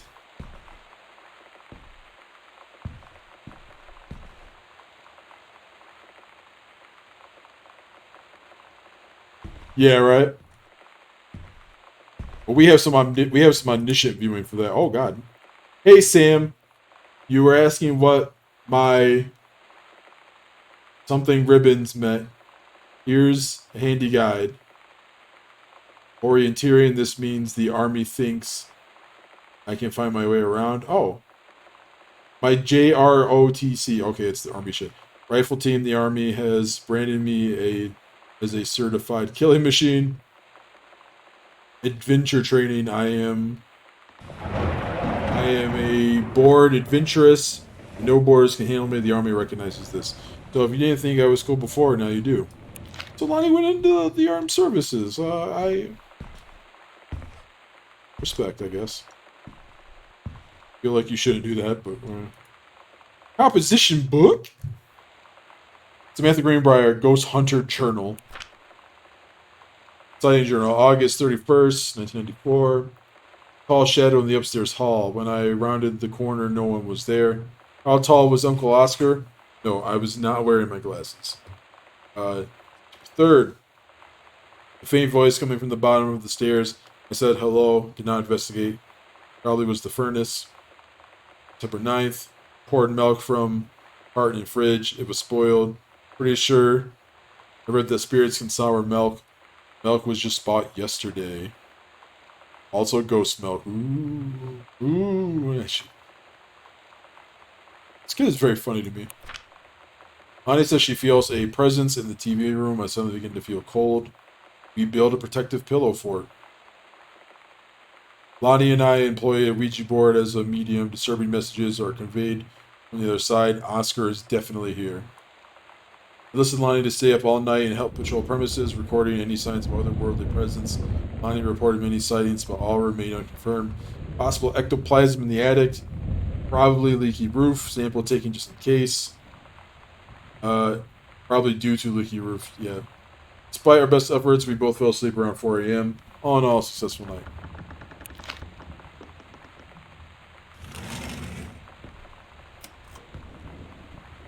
Katie, this is all me.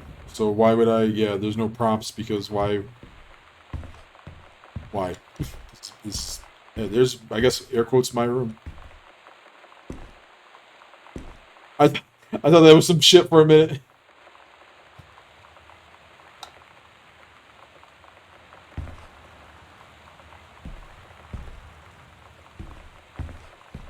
The light on here.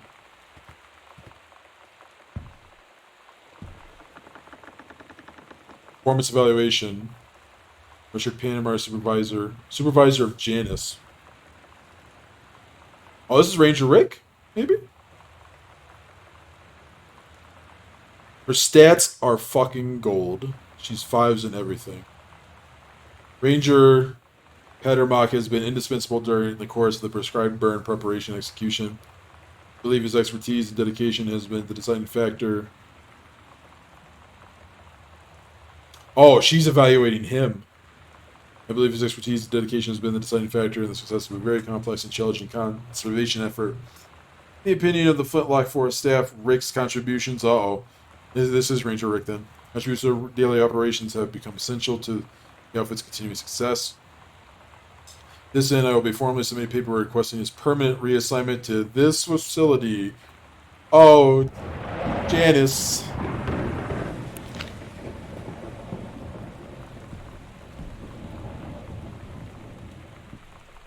Oh, shit. Halloween show. Don't forget your costume.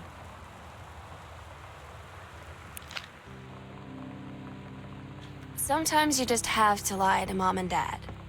Like when Lonnie asked me to see a band with her and stay over at her friend's place in the city after. That's a lie to Mom and Dad's situation. But it was so worth it. The girls on stage were just so loud and real and awesome. And everybody was moving together like one huge tide of sound. Between two songs, Lonnie leaned over and said, "How do you like your first show?" I was so happy. I felt tears starting in my eyes. And then she up and hugged me. I think she could tell.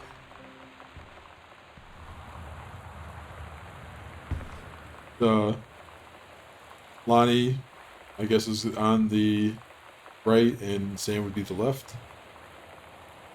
There is a cassette tape. There's a folder, a map. Lonnie, holy crap, I was at the library and I noticed something in the corner. I found a secret passage and it had Oscar's creepy old stuff in it. Oh my god, I've got to see this. We're skipping 6.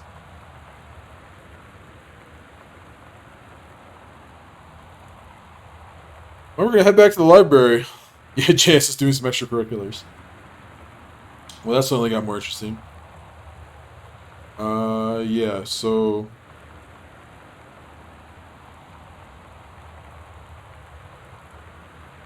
in the library when she noticed. Oh, shit, cool.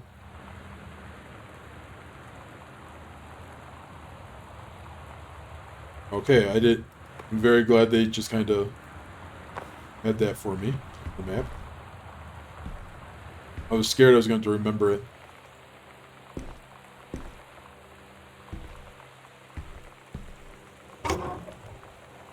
Wow, what a fucking sewing table. Holy shit. And that's all you can do is open it up, apparently.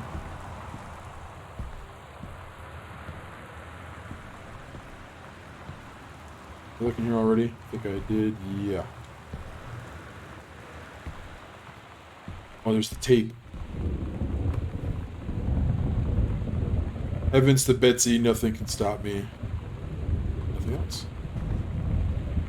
Let's take a quick listen.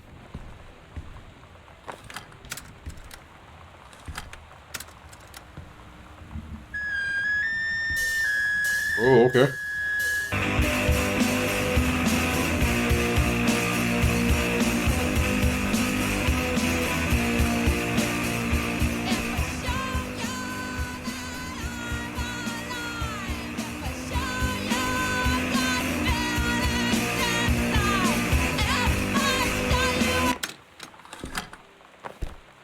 Kind of liked it. I wasn't feeling it as much, and also I got some more mystery to solve. Sam's dark room. Do not enter if red lights are on. God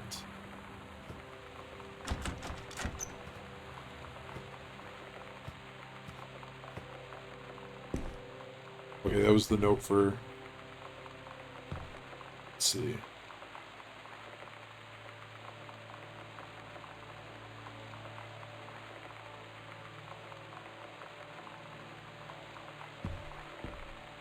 I think that's the majority of the house.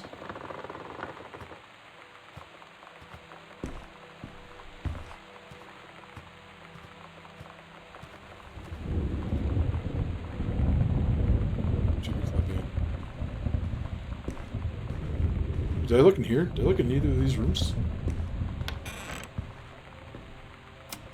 Ah. Forestry service stuff. Mama Forest. Another board game. Over the Alps. There's not much else in here.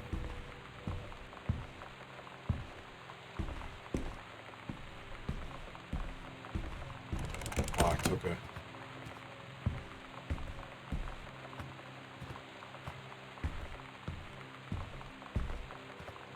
I wish I could move a little faster. I guess that'd be immersion breaking or something, but...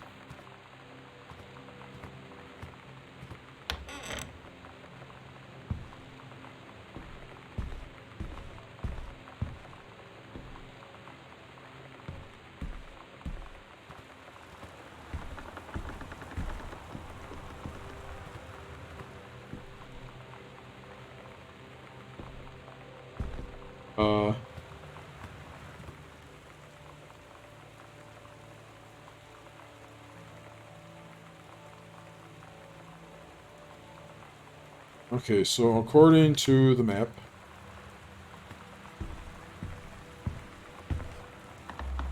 Holy shit!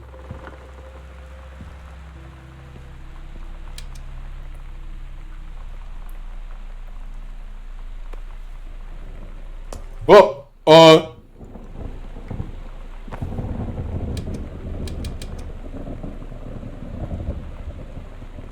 Come on, man! In compartments found 3. Upstairs hall and the foyer.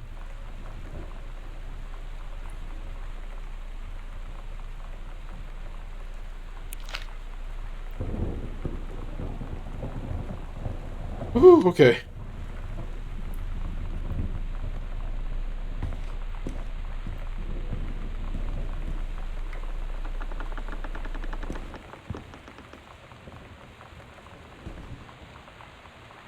This was, Mom and Pa's room.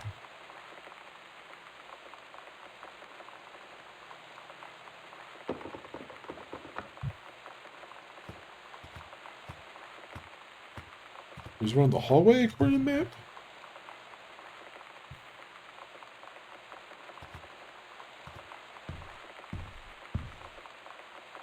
Oh.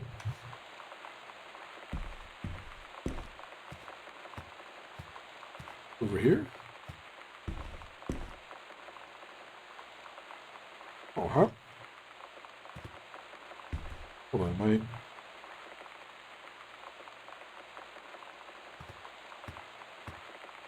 Is it in here? Is this the hallway? Yes, okay.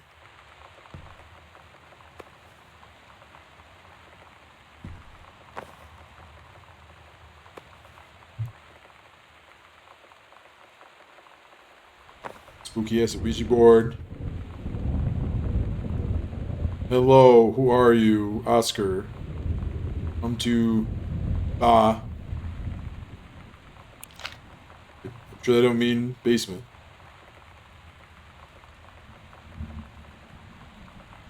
Oh, it's part of... half of Sam's locker combo. Alright, alright. That was just the... It's getting... pretty interesting now. And they said there was one more in the foyer.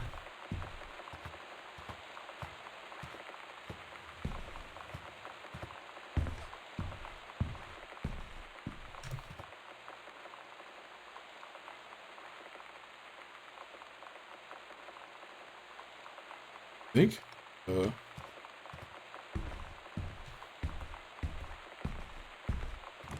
Locked.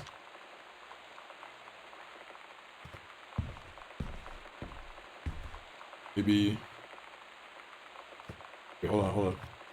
Whoa! Oh, my mouse. Okay.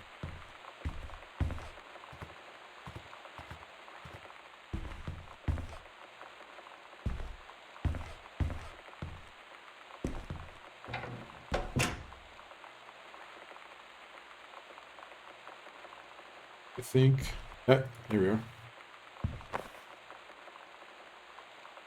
Heaven at the Edge of the World. Private. Do not read. Green Glacier, Part 2. Allegra and her scouting party peered down warily through the dense canopy of rustling leaves from their perch high in the forest branches. Mere feet away, sunlight shone brightly off the inner ice walls of the glacial basin in which the forest grew. It was a strange sight indeed, such lushness juxtaposed with frigid ice formations. Allegra leaped forward without hesitation, bounding through the high branches. The first mate had been captured by the Green Glacier's Amazonian tribe. His life hung in the balance. We have to hurry. Allegra's party followed behind, moving quietly as a breeze through the greenery. Allegra landed in the clearing and shouted, "Stop!" She saw the Queen Amazonian up on her pedestal, reaching for the lever that would drop her first mate into the vat below. She shouted, "No!" and flung her saber at the Amazon's reaching hand, but it was too late. The first mate screamed as he fell toward the water, then splashed down, and all was eerily silent. Allegra looked on, frozen in fear and remorse. She had been a moment too late. But then, from the vat, something began to emerge, a head of a dark brown hair, just like the first mate's, and the shoulders and sleeves of his coat soaking wet. As the figure stood and the water poured down, Allegra saw that the first mate had changed. He was no longer a man at all. In fact, what looked back at her were the eyes, the face, the hair, and the hands, body of a woman, still in the first mate's clothes, still the first mate. She spoke in a soft, clear voice. "Captain." The Amazonian queen said, "She is one of us now. She is ours." Allegra drew her magical flintlock pistols from her belt, and her crew readied their swords. Allegra glared into the queen's eyes and said, "That's the love of my life. You can't have her." So it's clear the first mate is supposed to be Lonnie, so I'm kind of worried that Lonnie has died in both stories in some form, or been captured or whatever.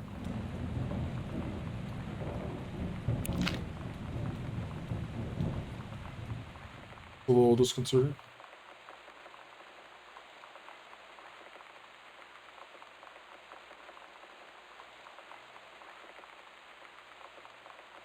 So 0501.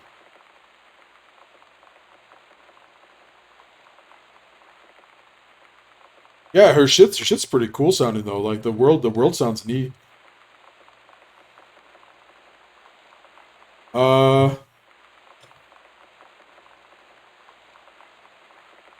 Well, fuck. Is there a panel in here? It's the office. I think that's the secret entrance, right?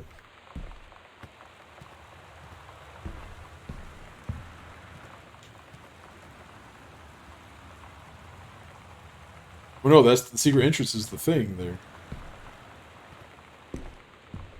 There we go.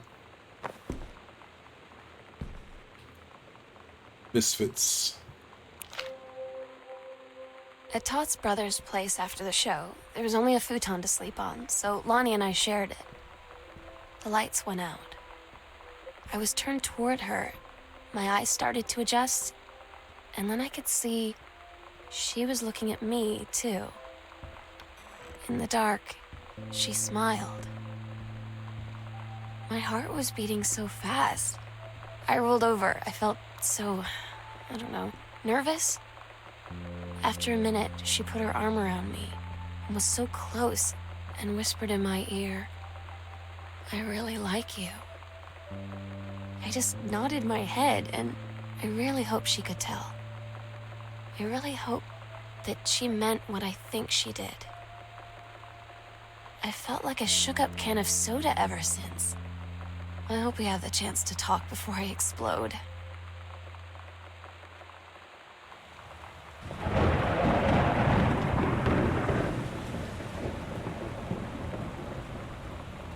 turn right 3 times, and then stop at 0. Turn left once.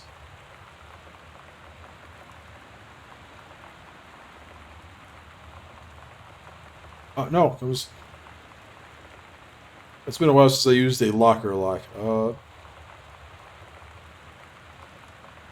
Stop at second number.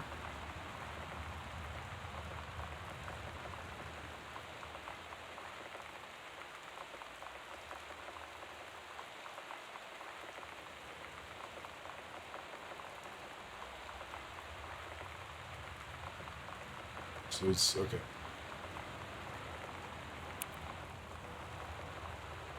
Oh wait, I don't even have to worry about it. I'm just...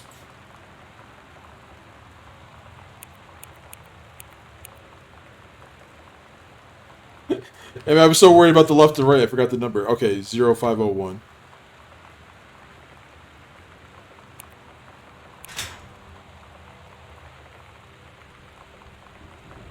That's Lonnie. Oh. Lonnie came over today. Everything was different. She was sitting at my desk chair, and she wouldn't look at me. Finally, I asked her what was going on. She said she felt like she'd done something wrong that night in the city. Like I must think... But I said no. There was nothing wrong. I just wanted to say... But I couldn't find the words. I felt like I was gonna cry, but I wasn't sad. She got up and sat next to me on the bed. I looked at her. Lonnie, do you think you could ever... And that's when she kissed me.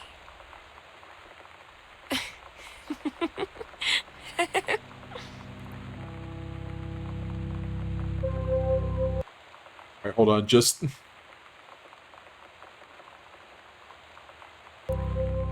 Just because, like father, like daughter. This is also Gentleman Magazine. The Great UFO Cover-Up, it says. Shannon Doherty, exclusive interview. Okay, yeah. It's just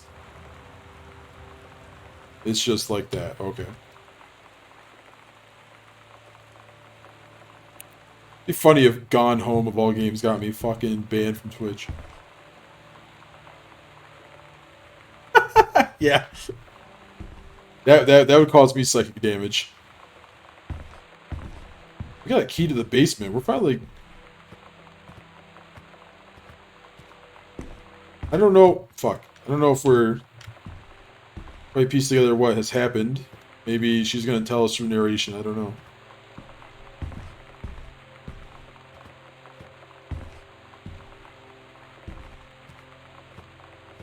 Ugh.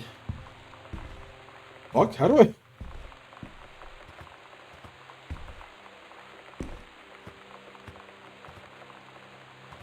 How do I suddenly... Okay, I know where I am now. Jesus Christ. I don't know why I got Silent Hilled for a second.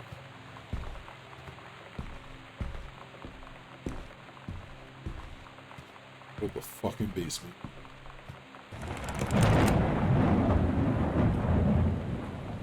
I'm not at the basement. Okay. What's the basement at?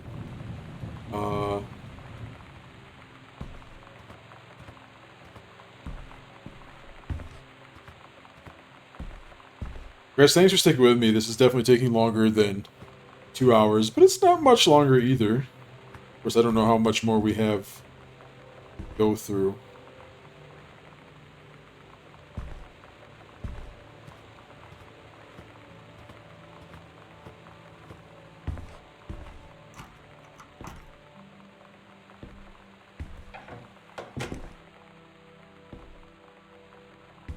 Turn around from here. There we go.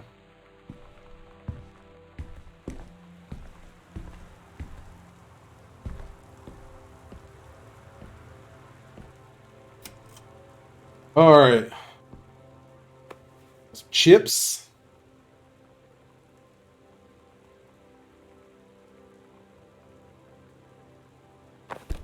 Yeah, that's true. 3-ring binder. These binders never have anything in them. Dear Samantha, I would like to cordially thank you for having me to your abode for the Thanksgiving holiday with your lovely family. I enjoyed the flavorful potatoes, and also it was weird being around your parents for that long, but it was pretty funny how possible it is for your dad not to be awkward for more than 30 seconds at a time. Very cordially yours, your close friend and confidant, Lonnie. Fancy man, quite. Dear Ms. DeSoto, allow me to take this opportunity to thank you in kind for being such a gracious host of the festivities at your father's estate, following the aforementioned meal with my parents. Your family's Thanksgiving feast was the more enjoyable of the two events, I must say. I especially appreciated the time I spent with your grandmother, who was a lovely woman with sterling taste and a refined air. Let's do it again sometime next year, shall we? Indeed, Madam Samantha Greenbrier, Esquire.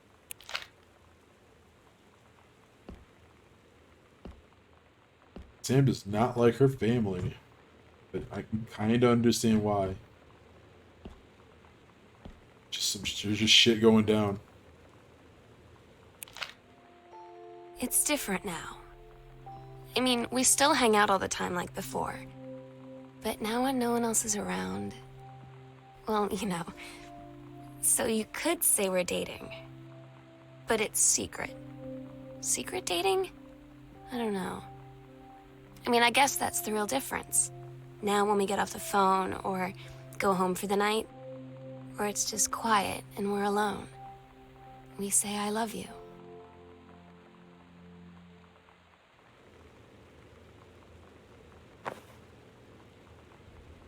Oh man, one of my old sex ed assignments.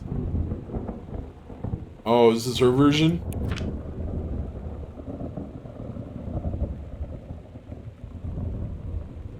You just did it straight up. And of course got the good mark. To be fair to that poor teacher though, Sam did like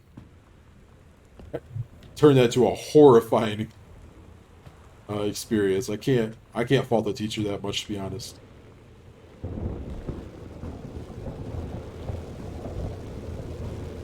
I mean, you want to be like, oh, she's crushing her creativity, but that freaked me out if I read it.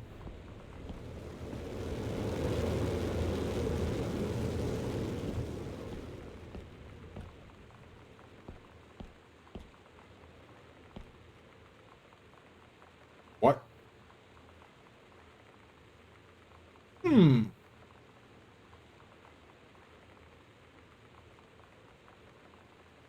Oh, that's must be his dad?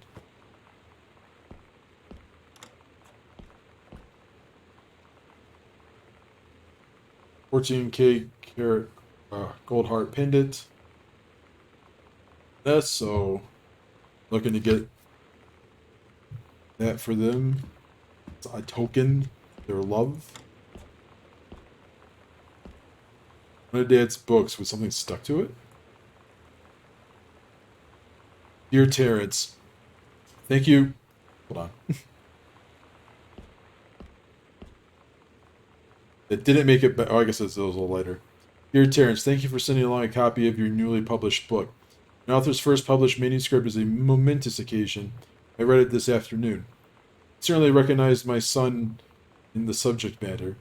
An author's work is the externalization of that which he holds dear and that which he fears. In this respect, I believe your work was successful. The lens through which the personal shown was needlessly clouded by genre cliches and implausible dime store science fictional deus ex machina. The great authors speak of their life's milieu in clear and honest tone, the lens crystal that refracts their thoughts without distortion. Congratulate you on surviving the great ordeal that is publication. Rest assured that readers of your chosen genre will lap up copies hungrily.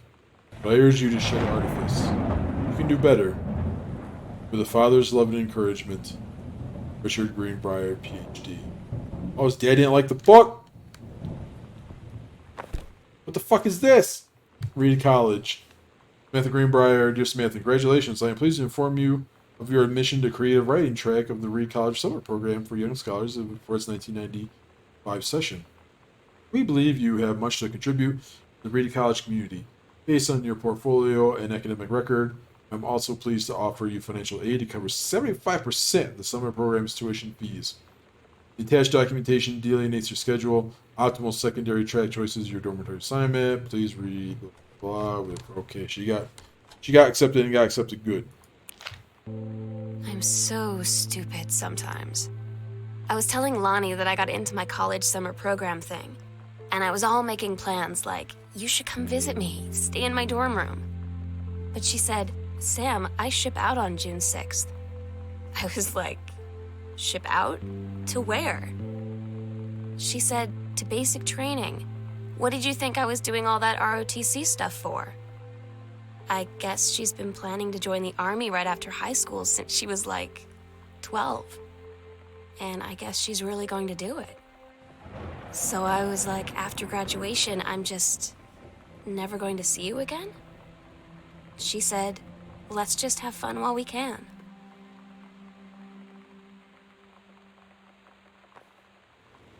And you're right, yeah, that was some backhanded bad compliment shit. Sans Pharmacy Soda Fountain welcomes Boone County youngsters. Cheeks of Goodfellow High School students were rosy today as each and every last one stepped up to the newly christened soda fountain at Oscar Massan's Pharmacy downtown. Following many months of renovations, including a brand new dispenser to mix fizzy water with any number of flavored syrups, and a glass-topped ice cream case from which to scoop, scoop, scoop to the heart's delight. Yes, but hold on. Following many months of renovations, including a brand new dispenser to mix fizzy water with any number of flavored syrups, and a glass-topped ice cream case from which to scoop, scoop, scoop to the heart's delight. Mr. Massan, long, well-loved fixture at Main Street, like to overjoyed to welcome the throng of the young people. First sweet served up to the blah blah blah blah. Sorry, I felt like I had to do that voice. Oh, it's a whooping you're on. There's this thing. I think it's mom citizenship stuff.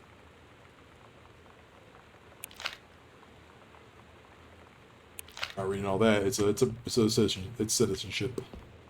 Citizenship.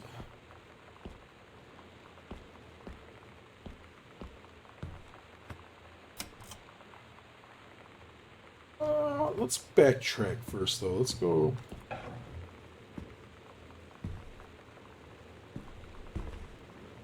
Fuck. Oh, I guess let's actually go this way then. Fuck, that's a lot more over there than I suspected.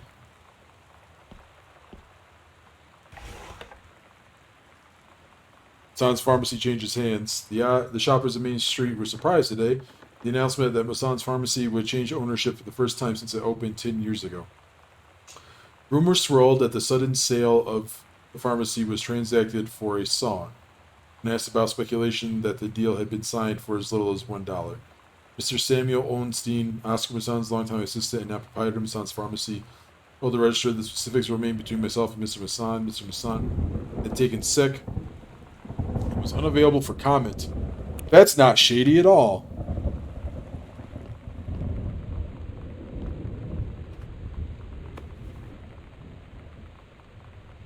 Hey Sam, I'm writing you from Multnomah Falls. I'm here on a stupid class trip, which is stupid because it's March.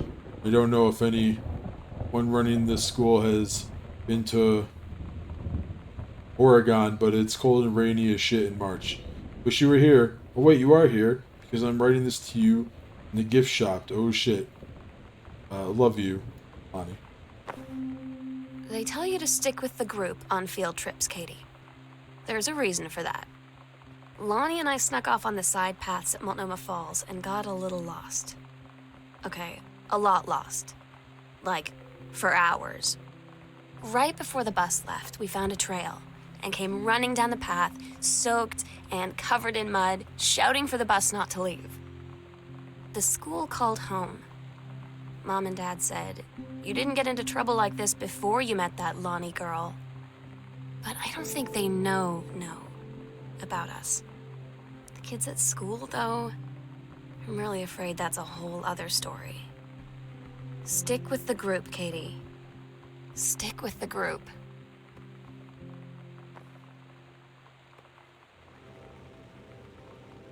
Respect. Yolanda De Soto.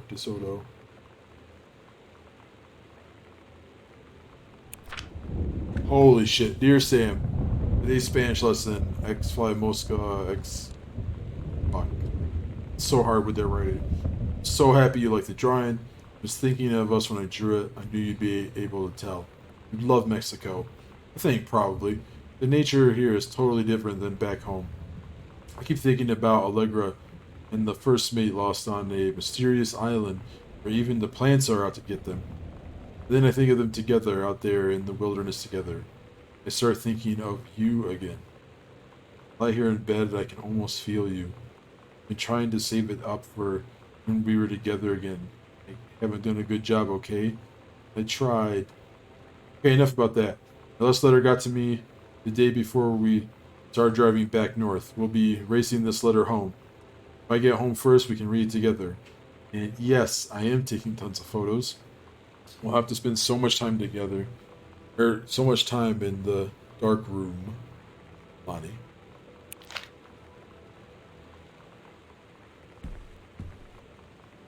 Girl Scout, the band formerly known as Cub Scout, set list. Todd's band lost their singer. Todd said he sucked. Lonnie said he got sick of Todd's shit, and he was complaining about needing a new singer. So Lonnie was like, I can sing. And they were all kind of like, you can? And she was like, probably. But she's been rehearsing with them for like a week now. And I finally got to see them play in Todd's basement today. And she's actually really amazing. I feel so proud when she's on stage. It's incredible being in awe of someone you love. So everybody knows it's like a temporary situation till she ships out in June. But till then, I'm gonna be at every single show.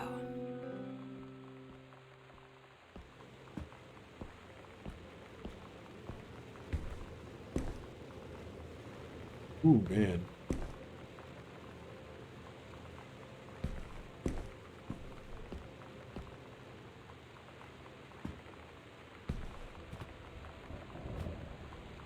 That safe there does not make me feel like this game's gonna end anytime soon.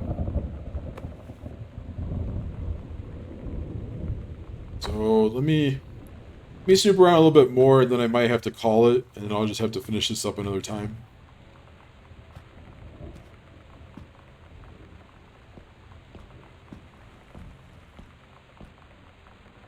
Oh, I'll go with that.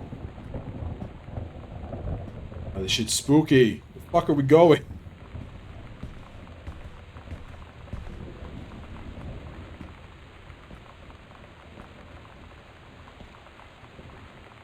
Where the fuck are we?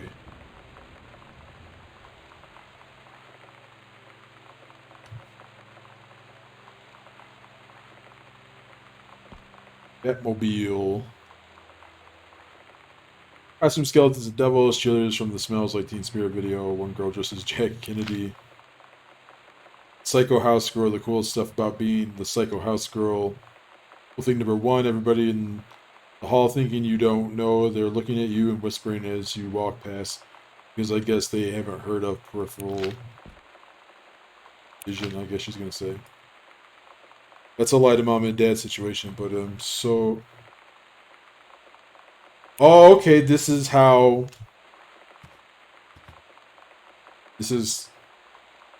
we know. This is how in game how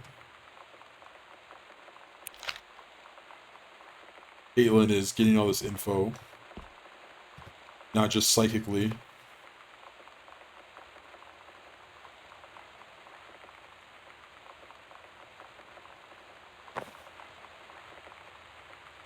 Add enough.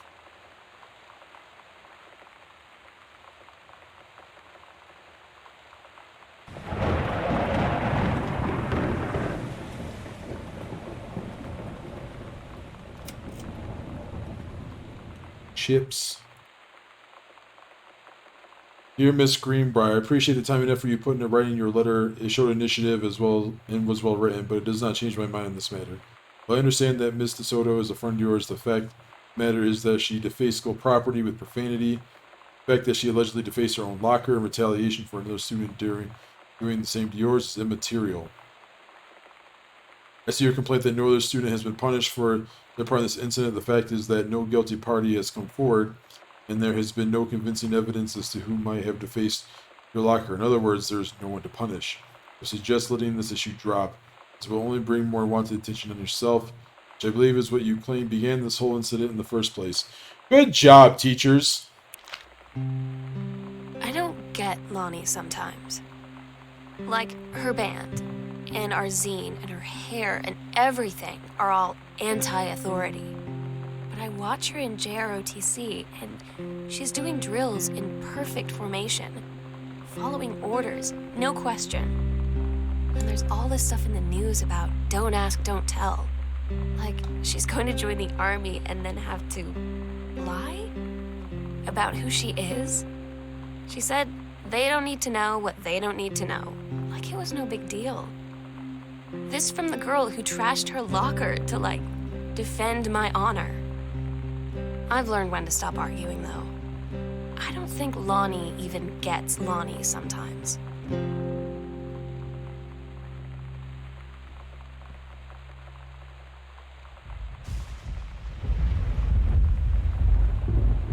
Okay, guys, well, apologies. This was supposed to be a one-off, but I think I'm going to call it there.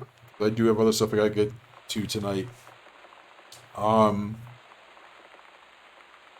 Maybe?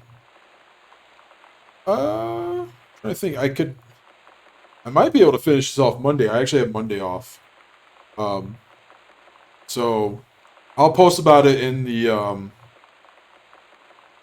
the Discord, but if you guys are interested, I could probably keep playing this on Monday, and all that. But anyways, guys, thank you all for stopping by. It's full camera. Plans for the standard stuff next week. If everything goes correctly, if nothing happens, should be finishing Silent Hill 2. Then after that, and then the week after that, we start the fucking Sailor Moon RPG, which I can't remember the name of it other than it's Sailor Moon, but yeah. Thanks again, everyone, for stopping by. And maybe I'll see you Monday. Take care, alright?